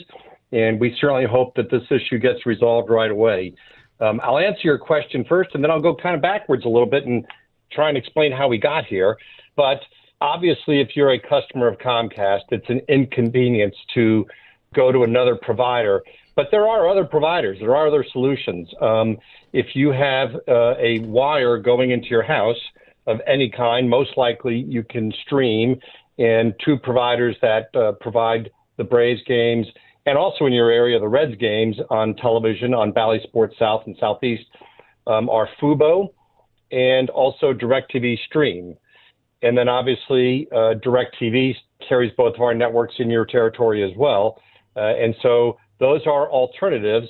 I will tell you that my closest friends and family have gone to Fubo or DirecTV Stream just because it's kind of easier than putting a dish on the roof, and I'm not sure too many people want to do that. That was Jeff Ginther. So I'm looking up my credit card payment right now because I'm trying to figure out how much a month I pay for YouTube TV. Let's see. Okay, I pay $102 per month for YouTube TV. Ian, you've got Comcast. Is it higher or lower than that for you? Higher. Okay. Now, you probably included internet in that too? Mm-hmm. So I think my internet's like $65 a month. So we're, $160 something? And then I got rid of the sports channel because I don't need like VSiN and that stuff. I don't need any of that. Yeah. And I just bought Sunday tickets. Yeah, so. mine kind of fluctuates too, whether or not I want Red Zone and all that kind of stuff. So, is like 160 is it over under your Comcast bill? Something around there, yeah. Okay. So it kind of feels like we're paying more money because in order to watch you got to have ESPN Plus for this, so you got to have Apple TV for that. You got to have, it's all kind of bull crap anyways. And ultimately, I would just like one thing to pay for. I have to tell you this, though, because I almost peed my pants yesterday as I'm watching the Braves and the Red Sox game. I was over at my parents' house. My parents have DirecTV. And I'm watching the Braves and the Red Sox, and it's on Bally Sports. And they had the Xfinity game break. And not only did they have the Xfinity game break where it was like, all right, let's send it back to the studio for the Xfinity game break. It's like, all right, let's take a look at the Mets and the White Sox here with our Xfinity game break. But they also had the Xfinity Live look-in. And in right field at the Brave Stadium, there's a giant building that has an Xfinity logo on it. And you can't even watch the Braves on Xfinity. It's amazing. Oh, this is such a gong show. All right, Texter says in, Bally Sports is stupid, in all caps. Why do they think I would pay $50 a month to watch them when I only pay $5 a month for almost any other streaming app? Crazy that I would pay $5 a month for Bally to watch Preds games. It's a bad business plan, and I am not switching from Hulu, where I have 100 games recorded, to Fubo just to see Preds games. So here's my thing on Fubo. And again, I have YouTube TV. My parents have DirecTV. And I don't know if my parents will have DirecTV for forever. If they don't, then we have to, at that point make an adjustment. But I don't know if the games will be that hard to be able to get at that point. I was looking up Fubo the other day. They don't have TNT or TBS. That's the tricky thing about them. There's so many, it's so fractured. So the one that has them all, I think, is DirecTV Stream. But you have to pay a piss load of money in order to watch all the things on DirecTV Stream. But that seems to be the one that has the NHL network, that has the MLB network, that has the Predators, that has the Braves, that seems to be the one. I mean, think about it this way. See, here's another thing that I think kills the regional sports networks. And Willie, I love you. But I don't consider that one series that they put on Bally Sports for basketball and hockey, I don't consider that to matter, right? It's not like, well, Bally Sports has the playoffs. I mean, they do, but every playoff game in hockey, basketball's a little different, but in hockey, every playoff game is on national TV. So if you're like me and you have YouTube TV, once the Predators make it to the playoffs, it doesn't matter that I can't get Bally Sports with YouTube TV because it'll be on ESPN or it'll be on TNT and I'll get it. And so the problem with this is you want me to pay all this money to watch these regular season games, but I can watch the playoff games with what I've already got. Well, then I just don't need to watch the regular season games. And I'm not telling you what you need to do or what you don't need to do, because some people are going to hear that and they're going to get really mad and say, Jared, you're saying don't watch the regular season games. First of all, I'm saying listen to every regular season game on 102.5 The Game. The second thing I am saying is I'm not speaking for me. I'm speaking for the average consumer. And this does matter to me because, I mean, again, I remember in 2018 when the Predators won the President's Trophy and that whole year. And we got this ratings data that I don't know that we were actually supposed to have, or maybe we were supposed to have it then and we don't have it now. But we would get this ratings data that Ryan Porth would show me. And it basically said in 2018, all the audience wanted to talk about was the Predators. When they were the best team in the league, coming off of the Western Conference Championship, like all they wanted to talk about was Predators. Every time we talk something else, Predators and Titans. That's all they wanted to talk about. And so there'd be regular season games we'd do 4 hours on. Well, everybody had access to the games then. Nobody was streaming TV really at that point. And not only was nobody really streaming TV, but also the streaming TV companies had the games. So everybody was watching the games. Now, we come on here talk about regular season games. I don't know how many of you can't even watch the freaking game. So it matters to me. Now, what I do worry about is this, and that is that if Bally Sports goes away, which I think it's going to, there's a lot of money that these teams make from Bally Sports, specifically baseball, but it ain't like Bally Sports is getting the Predators for free. So there is money that the Predators will not be making, that the Grizzlies will not be making, that these teams that, and in the case of baseball, they think they'll be okay. I'm not so sold on that, but that's what they think. But what I've learned in life is that when people start losing money like that, they then, and I'm not saying the Predators will do this. I'm not saying that because I don't know. Hockey is different because the gate is so important in the NHL. But I worry that at the end of the day, the people that are going to be stuck paying for all of this is us, one way or another, the fans. Somebody says in the YouTube chat, Jared being able to write off his cable bill on taxes is kind of dope. I cannot write my cable bill off on taxes. I used to be able to do that, but I cannot now. The tax codes that changed, I believe it was 2018, the tax codes, yeah, you can't do that. I could do that if I was a contractor. I'm not a contractor. I am an employee, so I can't do that. Although it would be nice if SiriusXM wanted to make me a contractor, and then I could do some of those things. 615-737-1025. Coming up next here on the program, there is a perception on both sides of this that makes absolutely no sense to me. None. And yet it seems like it's only getting stronger and stronger, and the anger is only getting more and more. We'll do that next here on Stillman and Company. I did give out the phone number, and it's good that I did because now it's time to give something away. Be caller 5 at 615-737-1025. You'll want a pair of tickets to see Breaking Benjamin at F&M Bank Arena on May 15th. Good luck with that. Stillman and Company, 102.5, 106.3 The Game.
Stillman and Company, 102.5, 106.3 The Game, streaming live on Twitter, Twitch, YouTube, and Facebook live from the Busy Bee Plumbing, Heating, and Air Conditioning Game Nashville studios. So this morning, I was listening to Robbie and Joe. Paul was in for Joe, and they had Charles Robinson on. He was in for Robbie. You're right, he wasn't for Robbie. And I was listening to Charles Robinson. And somehow they got on the topic of Will Levis, which, again, is, I think, a very important topic around here. Normally, cities do talk about their quarterbacks. And yet, I find myself in the same spot that I feel like I've been in this entire time with Will Levis. And yet, it seems like the divide and the angst is actually starting to grow and grow and grow. And that is that I am completely and totally perplexed at this point by the mixed opinions of Will Levis, both nationally and locally. And I'm not talking about the media. I'm talking about the opinions of people.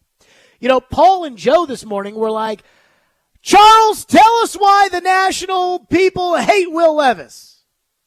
And Charles' response was basically like, people get this stuff wrong all the time. He told the story about a scout or a personnel guy that told him that he hated Justin Herbert. And then after 3 starts in the NFL, the same guy told Charles, yeah, I was wrong about Justin Herbert. I remember when we were doing shows in 2019 in October talking about quarterbacks because Mariota had been benched and we thought the Titans were going to be terrible. And we were talking about, well, I don't know, want another quarterback from Oregon.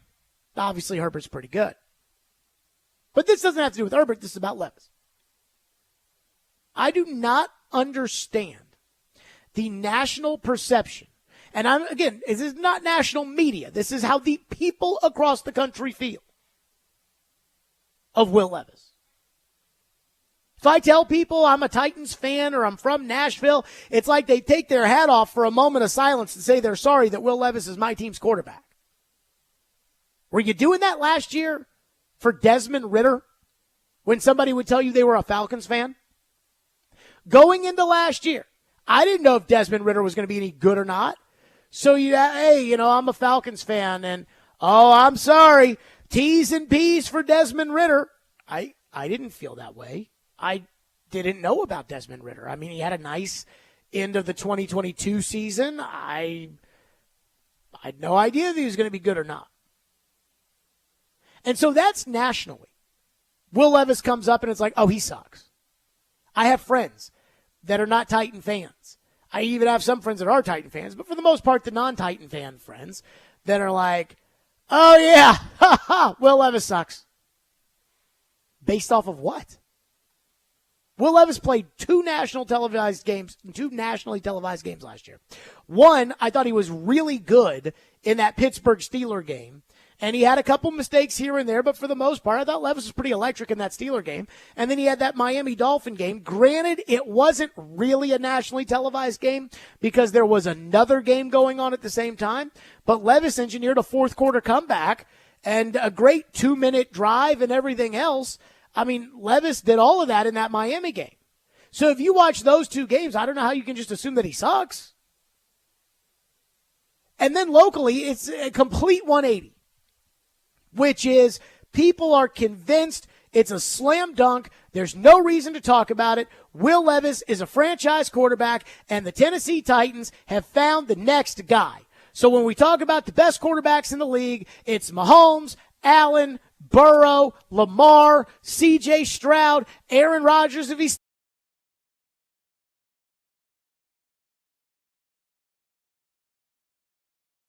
still 3 games last year. His debut, which, again, the best debut in the history of the NFL belongs to Marcus Mariota. Carolina, and then that great final 5 minutes against the Dolphins. And that's it.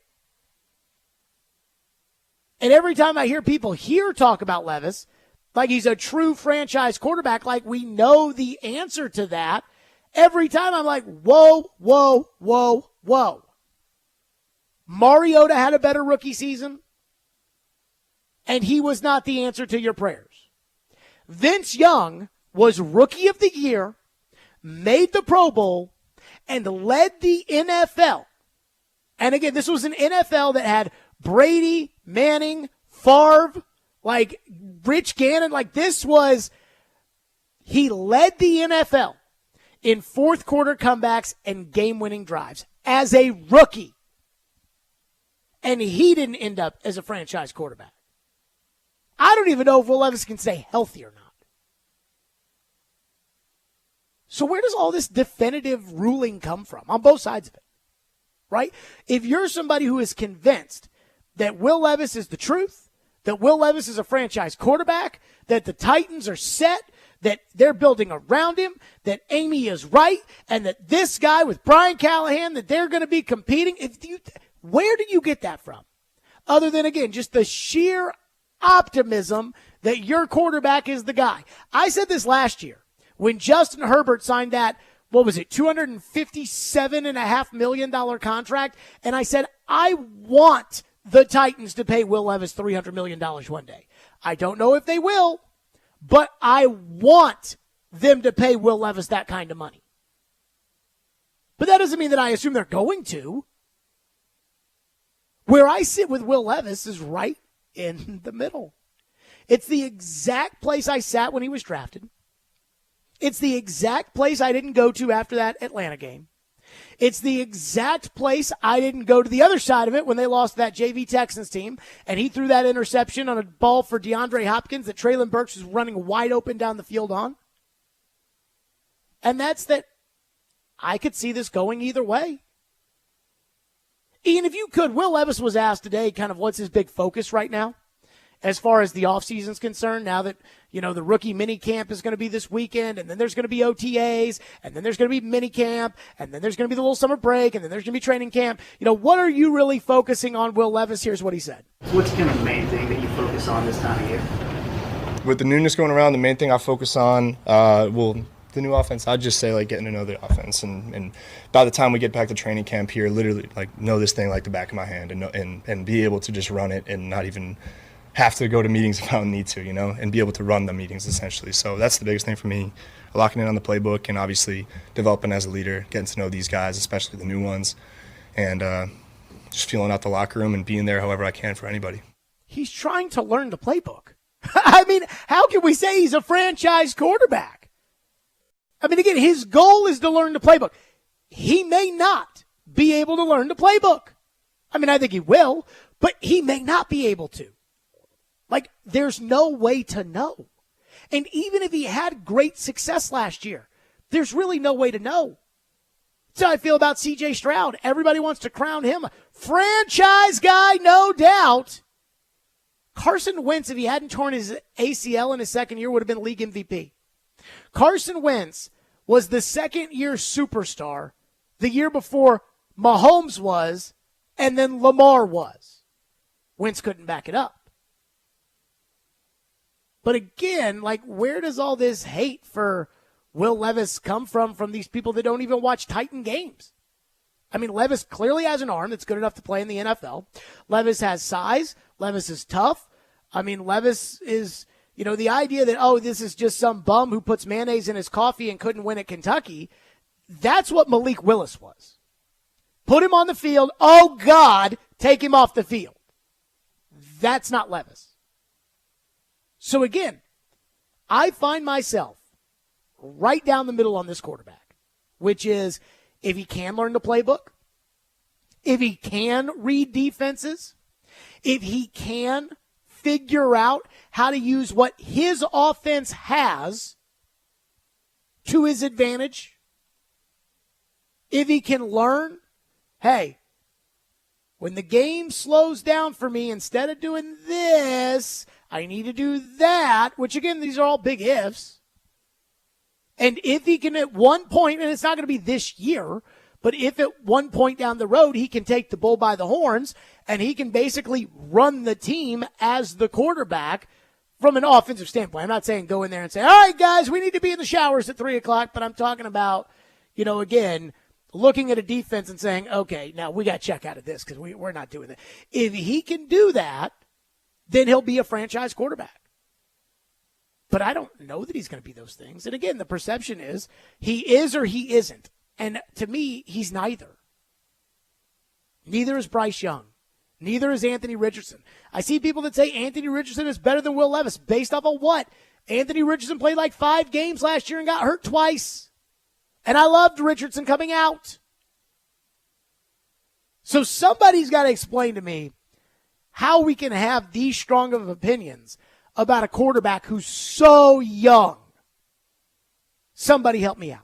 615-737-1025. We'll get to your phones on that. 615-737-1025. And there's one thing that Brian Callahan's really harped on and did today with Will Levis that I think a lot of Titan fans get really excited about. Yes!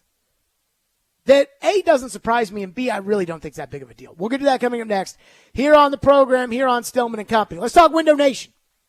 Window Nation is the best. And it is Window Nation's semi-annual sale, which means they got a big deal going on right now.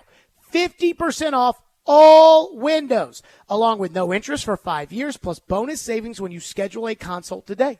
You bring Window Nation out to your home. They look at your windows. You talk about replacing. They show you the best brands they've got, which are better than the national brands because they're such a big company that they work directly with the supplier. It's so easy. If your windows leak, get foggy or hot, or you're paying high utility bills, that's a big deal. And it's starting to get hot. So if your windows are screwed up, you're in trouble. With Window Nation's semi-annual sale, you can replace your windows and save a big deal too. Again, 50% off all windows, no interest for 5 years. Schedule a no-obligation in-home estimate today by calling 866-90NATION or visiting windownation.com. That's 866-90NATION, windownation.com.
Really, really happy with the work that he's put in, what he's learned. There's a lot of information coming at him, a lot of technical things, a lot of mental things, a lot of physical things as far as fundamentals, techniques, how we teach, what we teach.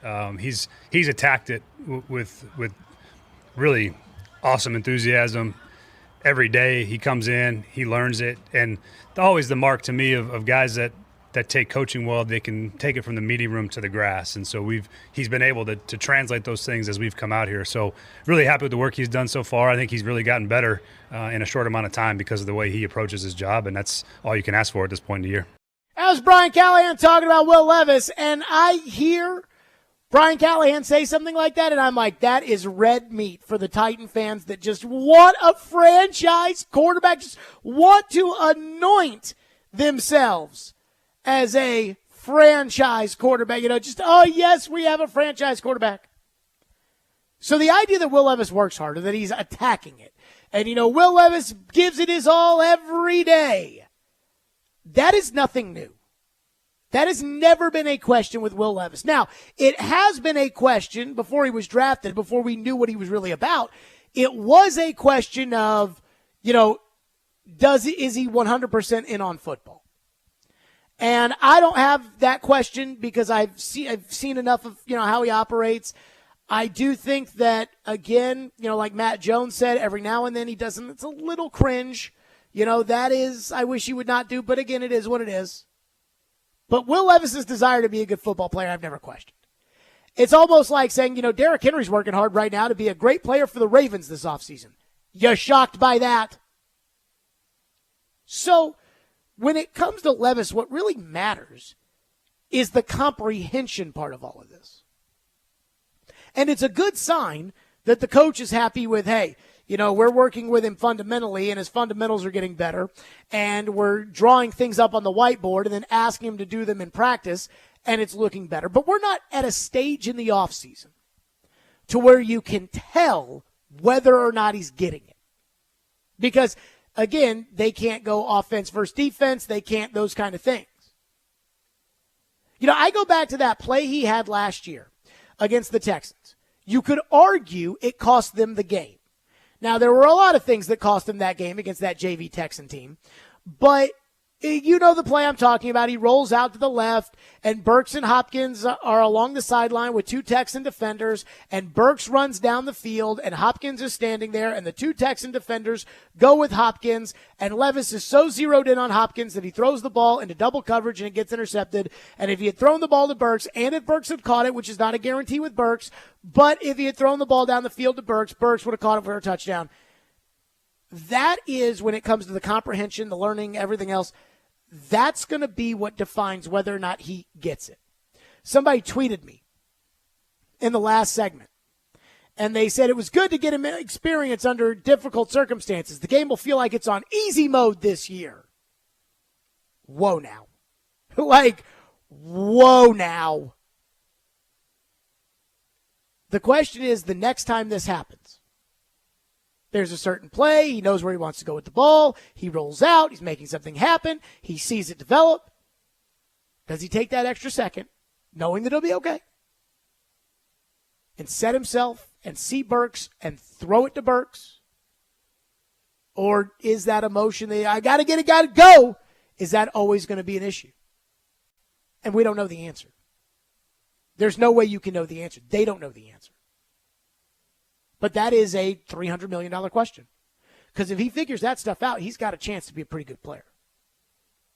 But what drives me crazy is the assuming that he's going to do it, because he's not there yet. It's like, I understand the frustration that doctors have. If you tell a doctor your symptoms, there's a pretty good chance they can figure out what it is, because they've seen all of it, right? Oh, doc, my finger is this, that. Oh, yeah, that's where the vein is. Yes. If you say, hey, doc, I've been this sick, am I going to get better? They don't know the answer. It's like, we'll see. And then people get frustrated, like, you're the doctor, you should know. Right, but we have to see whether or not, how does nature take its course? It's totally different. Same with quarterbacks. Phone line driven by WilsonCountyHunter.com. George has been waiting patiently. He's up next on the program. George, thank you for calling. Thank you for waiting. Go ahead. Hey, Jared. Love the show. Been listening a long time. I'm not a Titans fan. I'm actually a diehard Eagles fan. But interesting point you bring up. And listen, I don't know. I'm here to agree with you, actually. And this is the second time this week I've agreed with you. Side note, the Predators are absolutely trade Soros, but different conversation. I don't know how anybody can be anywhere but in the middle with Will Levis, right? As I think through this, and you're making points, nobody wants it more than him, and he works harder than anybody. Okay, well, so did Jay Clocker. That didn't work out very well. But he's got the arm strength. He's got the talent. Flip side, right? Bad offensive line. He spent half the season when he played last year flat on his back, and he still did some good things with limited talent, right? Tight end nowhere to be found. Burks not on the field. Hopkins good, but not great. Henry, twilight of his career. So, I mean, there's so many levers here. So I wish I could explain what you want to explain, and I really can't. All I can tell you is I agree with you 100%, and I don't even think you can fully evaluate him at the end of this year because it is a new playbook. You got to give this kid at least 2 more years. And, you know, in the Philadelphia world, I thought, I didn't date myself, Bobby Hoye, right? I thought he was going to be the next great quarterback. Carson Wentz, Ty Detmer, the list goes on and on and on. You just don't know. So, seems like a good kid on the radio. Hope he does well. Hope he succeeds. But I don't know how you cannot be in the middle. Anyway, George, I hear you on that. And I'll say this, too. Like, you know, Mariota had that first performance against the Buccaneers in 2015, and I lost my pants over it, right? Like, I was like, oh, my God, what if they found the next guy? You know, everybody at the time was cautioning it, saying, whoa, whoa, whoa, don't get too excited. It's one game. I'm like, what if they just found the next Aaron Rodgers? And then they went out the next week and lost to Johnny Manziel in Cleveland. And at that point, it's like, well, you know, there was a huge step back. But after Mariota's rookie year, he looked like he had the potential to be a starting franchise quarterback. Jordan Love got a start in 2021 in his second year in the league at Kansas City because Aaron Rodgers lied about getting vaccinated, and Jordan Love was terrible. He couldn't complete a pass. All of a sudden, Jordan Love, midway through last year, looks like he might be a good quarterback. It's so hard to decide whether or not these guys can be stars and whether or not these guys can do it. And, I mean, I would still say, like, if I was on the radio in Houston, I've said this a bunch. If I was on the radio in Houston, they would hate me. Like the way that you guys hate me for my skepticism of Rand Carthon, or you guys hate me for how much I talk about the right tackle story, they would hate me in Houston. Because every day I'd be saying, guys, Vince Young was Rookie of the Year and led the NFL in fourth quarter comebacks and game-winning drives as a rookie and made the Pro Bowl, and he was Vince Young. And I guarantee you they'd say, well, this is different, Jared. I know. It's always different than the guy where it didn't work. I know. And I'm not saying that I wouldn't buy stock in Stroud, because Stroud, you know, he looks like he's on the ascent. But you never know with these guys. One texter into the text line says, Levis is a question mark. Tommy DeVito did about as well as Levis last year for the Giants. I texted that this morning. Joe said it was hard to consider the Titans O-line. The Giants O-line was 30th, and the Titans was 29th. So here's the thing. And again, I didn't watch enough Tommy DeVito to tell you how well DeVito did or didn't do. I think DeVito beat the Green Bay Packers the same day Levis beat the Dolphins, right? And then the next week, they played on Christmas Day against the Eagles. You know, this was when we should have known that the Eagles sucked because they were starting to suck at the end of last year because DeVito was awful, and they went to Tyrod Taylor at halftime, and Tyrod almost won them that game. At no point with Will Levis at quarterback did I ever think to myself, okay, they need to take him out and put Tannehill in. So I can't tell you that it was the same as Tommy DeVito when Tommy DeVito's getting benched for Tyrod Taylor, whereas, again, I didn't think that at any point Levis should have been benched, even when he was struggling in games like Jacksonville or Tampa Bay, because I didn't think that Ryan Tannehill could have done any better. Alex says, Will Levis did more than Anthony Richardson and Bryce Young last year. Levis had bad coaching. Why he isn't getting benefit of the doubt, and those two are, it's the second-round bias, and this is all about Vrabel. I don't know, man. I don't trust. I know Shane Steichen's a good play caller in Indianapolis. I don't trust Shane Steichen with Richardson because they use his athleticism so much that they're going to keep getting him hurt. You know, Trevor Lawrence went up to Richardson after week 1 and said, dude, you cannot take the same hits you took in college. You cannot do that in this league. And then Richardson got hurt. And then Richardson came back. And then Richardson did it again, and he got hurt, and he's out for the year. I don't think it's like a bias. I just think that people think that Will Levis isn't very good. But normally in this league, they don't think you're good until they decide you're good, unless you're somebody who came in with, this unbelievable hype or something like that. But I don't understand the people that are just sold that Levis sucks, because he's not. There's no way that he's that. He's not as bad as the people that say that he stinks. He's not as bad as they're making it out to be. Okay, that other caller just referenced the UC Soros thing. So this was not on the grid today. But apparently Willie has a rebuttal to me saying that this idea of extending UC Soros, paying him more money, and having Askarov sit on the bench for 3 years is a little ridiculous. Apparently, Willie had a rebuttal. I haven't heard it, so you will hear it at the same time that I do. And we'll do that next. Stillman and Company, 102.5, 106.3 The Game.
He's very close, but with goaltenders, you can never over marinate goaltenders. So if the right fit is there, then he might have some more time. But if not, we can go in a different direction. But that direction is not quite clear.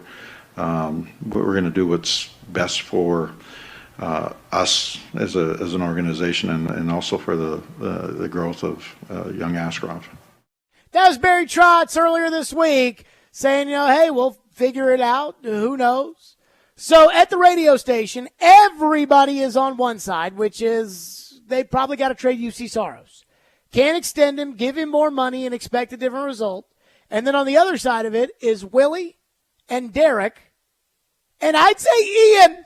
Ian, I'd say you're on that side. I'm a little bit leaning towards that way. You'd extend Soros. I would seriously consider it, yeah. Oh, no. I can't. I'm having trouble pulling the trigger. Goodbye. He's got to go. And again, it's not personal. It's personnel. I want to take the money that you'd have to pay him, the $7 million, $8 million, whatever. I want to give that to people that put the puck in the net. And I'll go figure out goalie. And I think I can figure out goalie. I do. I think goalie is the running back position in the NHL. By the way, did you see how Vancouver won last night? I didn't watch a game, but I read the story. Basically, Edmonton had a huge lead, and they completely 4-1. collapsed. 5 unanswered goals for Vancouver. They basically just crapped their pants in the third period. Four unanswered, I should say. It was 4-1, and it was 4-2 at the end of the second, and then 3 unanswered goals to win 5-4. Maybe that's just a Vancouver third. Like maybe that just getting the other team to crap their pants for 12 seconds at a time. Maybe that's like a Vancouver thing and not a Nashville thing. I mean, it did look like once they got the game-tying goal, the place got ramped up like it did for the Preds against the Preds, and then Connor Garland, 30 seconds or a minute later, immediately took the lead. I'm just saying that if they keep doing the same thing to a team that is the exact opposite of you, then that becomes what they are, right? It's not like the 2019 Ravens and Patriots both had bad run defenses. It's just Derrick Henry. That's just what he did. And it sounds like that's what Vancouver is. But regardless, this is not a Vancouver show. This is a show about the Predators. And so I say it's time for Soros to go. And Willie went on Robbie and Rexroad and had this whole take about, well, I think that Askarov's not ready. So what you do is you go ahead and you let you re-sign Soros and then have Askarov back him up for 3 years. And I was like, no, we're not doing that. That's poor asset management. This league is what it is. You got to do what you got to do. Here's what Willie said today. I have not heard this, but apparently Willie has a rebuttal. I have not heard this, so we're all going to hear this together. First off, the whole how long are we going to wait to see Askarov play? He's 21 years old. He's younger than Tavondre Sweat. When you get drafted at age 18, it takes a while to develop for any position. And to be fair, he turns 22 next month. Okay, fine. He's 22. That is a baby for a goalie. Goalies develop later. I went down a list of goalies that have crashed and burned in recent years who are just as decorated as Askarov, drafted in the first round. Spencer Knight is the headliner. Devin Levi is another one. Cautionary tales of too much, too soon, have had to take big steps back. And we don't know when they're next going to be a starter or anything close to it. We don't know. So it is not, you have to be patient with goalies, number one. Number two, you just heard, and this is funny, I'm having fun with Jared. I've already had a great text exchange with Jared this morning about some of this stuff. So I understand Jared's perspective. He's not alone with what he's doing here. But it is flawed when you come in with this. When you say, oh, just go get Sam Reinhart. You heard Elliott. Sam Reinhart is not going to hit the market. And he's, number one, he would be really expensive if he did. So that's the Willie rebuttal? Well, there was more. He went on to go on. Do we have the going on? Sure. Let's go ahead and hear some of the going on. Because it sounded like he had a little bit more there. The other thing you're not accounting for is you would have to budget. Number one, you would have to show faith in Askarov that he's ready to back up. I'm not sure he's ready to even do that. To Now, be fair, I'd Barry like, Trotz has not I'd shown like, very much faith in Askarov, at least in the end-of-season press conference. I would like to think he's ready. In my world, he would be ready to back up next year. But I think there's a lot of question about that today. He didn't start last night. He got benched in a must-win game, season on the line. They went with Troy Grosnick. Why? Because Askarov, who, as Jared said, dominant. Yes, he has been dominant in stretches in the AHL. But that's the whole point. Goaltending is a season-long thing. UC Soros was dominant for stretches of the season, but he had his worst season as an NHL starting goalie. It's hard. So Asarov's last 9 starts, he's given up 30 goals. His save percentage is .880. He is slumped. And so I don't think he's going to start the next game with the season on the line. But you're telling me he's ready to go in and play. We got to play him because he was drafted 11th overall. That's flawed logic. You're trying to win. This is not a rebuilding situation. You're trying to win.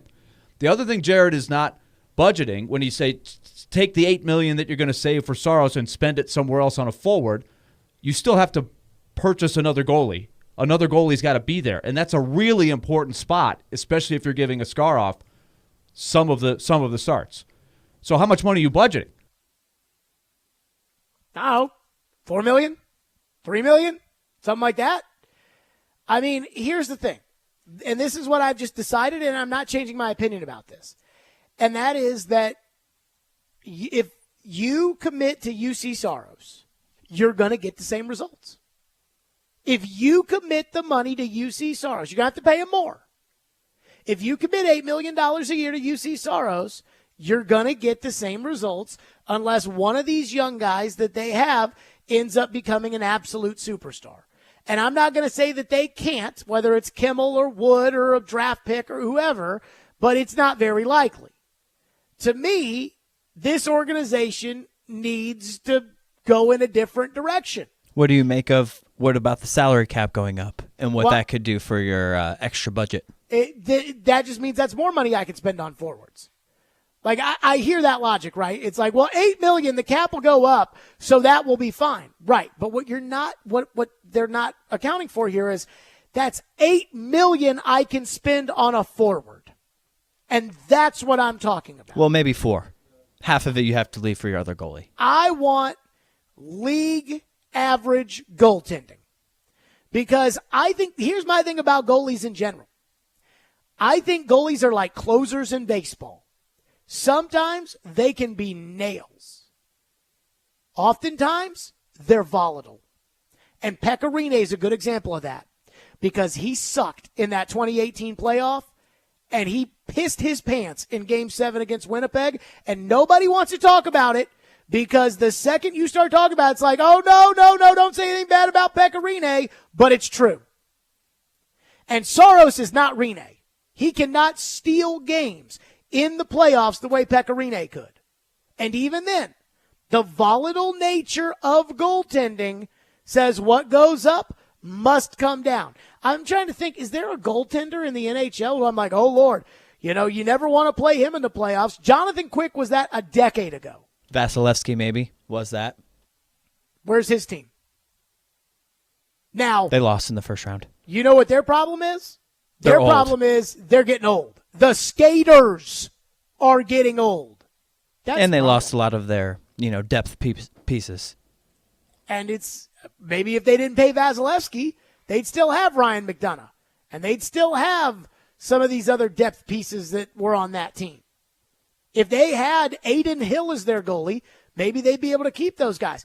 And here's the thing, Barry Trotz, he said at the press conference, because he's not willing to tear it down, and I agree with that.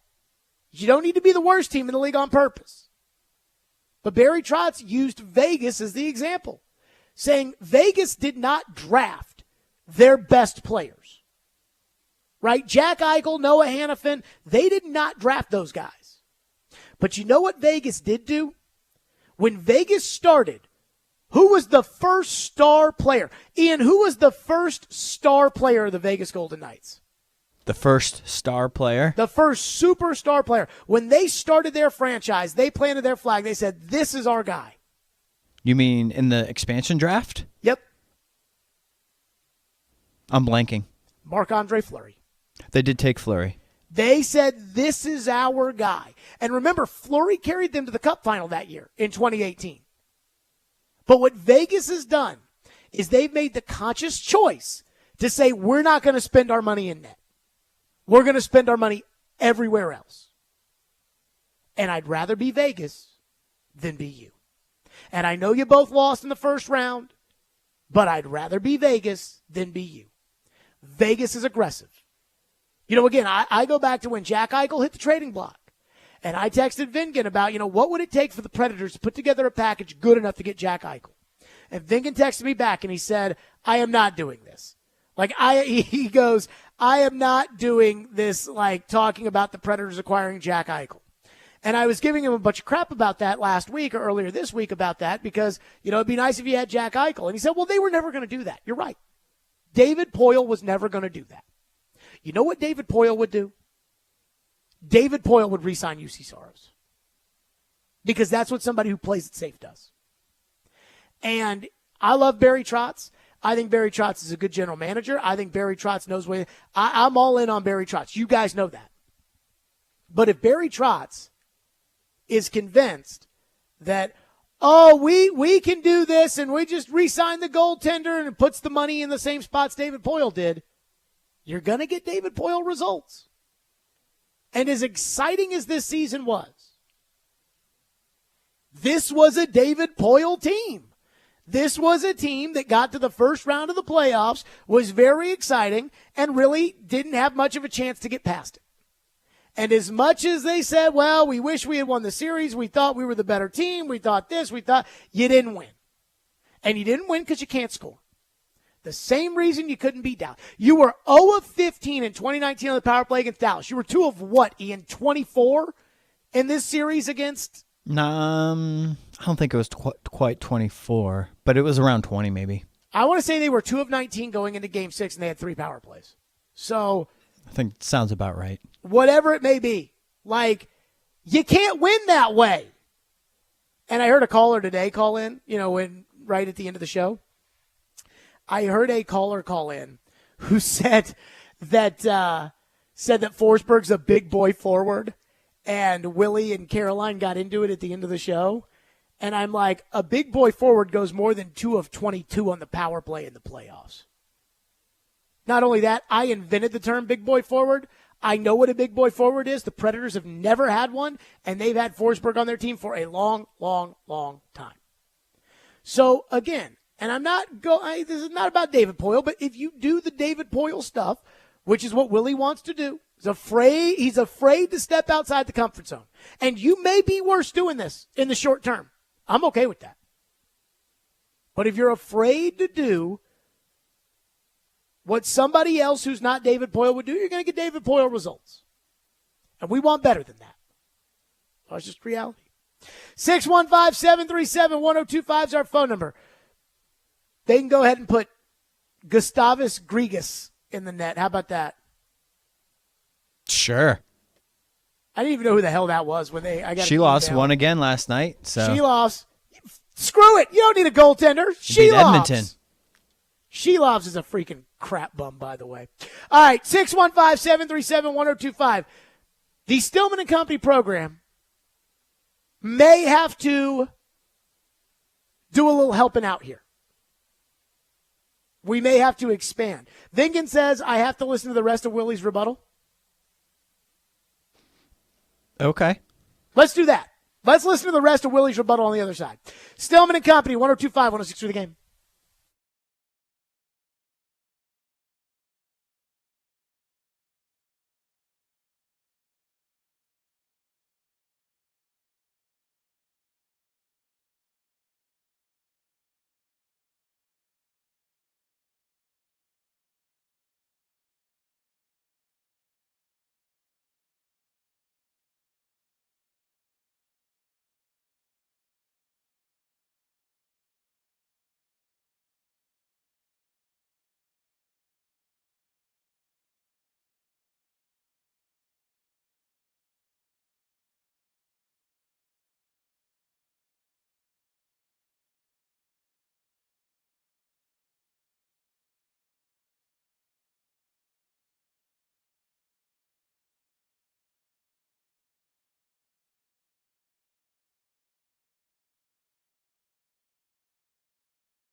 The other thing Jared is not budgeting when you say take the $8 million that you're going to save for Soros and spend it somewhere else on a forward, you still have to purchase another goalie. Another goalie's got to be there, and that's a really important spot, especially if you're giving Askarov some of the starts. So how much money are you budgeting? He used Cam Talbot. So let's talk about Cam Talbot for a second. He turns 37 in July. I don't remember anything specifically that Jared said about David Riddick. I would guess that David Riddick, when he was a goalie for the Predators, Jared probably had some things to say about David Riddick that weren't all that great. Fair?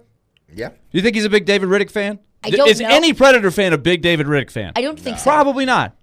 David Riddick took Cam Talbot's job in the second half of the season. That's who they were rolling out there in front of Cam Talbot. But Jared's solution is to sign Cam Talbot, who's about to turn 37. He's played for 7 different teams, and he's expecting to get the same kind of winning goaltending from Cam Talbot as UC Soros, because he thinks that any goalie who's decent can go out there and get the job done. Goalies are interchangeable. Just throw the goalie. Cam Talbot? No. 37 years old, lost his job to David Riddick. That's Jared's solution for goaltending? So Cam Talbot, for me, is just like the generic Ryan Fitzpatrick-like goalie. You know, he's a starter sometimes, and he's sometimes not a starter. I believe. Does Fitzpatrick win a lot? What's that? Does Fitzpatrick win a lot? Nah, not really. Okay. It's fine. But, I mean, Cam Talbot, I feel like Cam Talbot's played in the playoffs for the last decade. And, again, my point is this. And never won anything. But, again, just got to get better players. Let's roll with the forwards. Again, my thing is this. You trade Soros, you're going to get something in return. You know, first-round picks or that is young interesting player what you would get or back for him, yeah. something, whatever. For me, go sign one of these other goalies, Capo Kakkonen, and he teams up with Askarov. And Alex Nedeljkovic, go get him, and he teams up with Askarov. And I don't give a rat's ass any of these guys that are capable of starting, because I'm sure they're all as good as Aiden Hill. That's what I'm saying. I'm sure they're all fine, like Gorgiev in Colorado. But again, the long-term solution at goal is Askarov. Like, who gives a rat's ass who the other guy is? Again, if Askarov's not good, none of this matters anyways, and then you should just extend Soros, and you screwed up with the 11th pick in 2020. But everybody tells me Askarov is the next guy. So I don't care. Samsonov, go get him. He and Soros lose exactly the exact same amount in the playoffs. Go get Samsonov and put Samsonov with Askarov, and there you go. How much money do you think you have to pay Samsonov this year after he went 1-4 in the playoffs? 2.5. Great. 2.5. So now that's the point. And then go spend the money on better skaters, and then let's put Samsonov in net and get to the first round of the playoffs and let what's-his-name develop. And then after next year, I mean, again, you don't draft a guy in 2020 for him to play in 2028. Eventually he's got to play. The whole point of this is that they already have the other goalie. That's the point. So I don't care if it's Cam Talbot. I don't think that if it's Samsonov, if it's Kakkonen, if it's Giveratzian, I don't care. Like, just Lanky in the pipe. Screw it. Put him in there. I don't care. Again, the whole point of this is that the goalie is supposed to be Askarov. That's the point. Oh, my God. But y'all keep doing it. All right, the Preds wrap-up show's coming up next, and that Barry Trotz is to follow. Barry, if you're listening, trade the goalie. It's time. Max and Pete will have Barry Trotz as soon as we're off. Stillman and company. We'll see everybody tomorrow, too.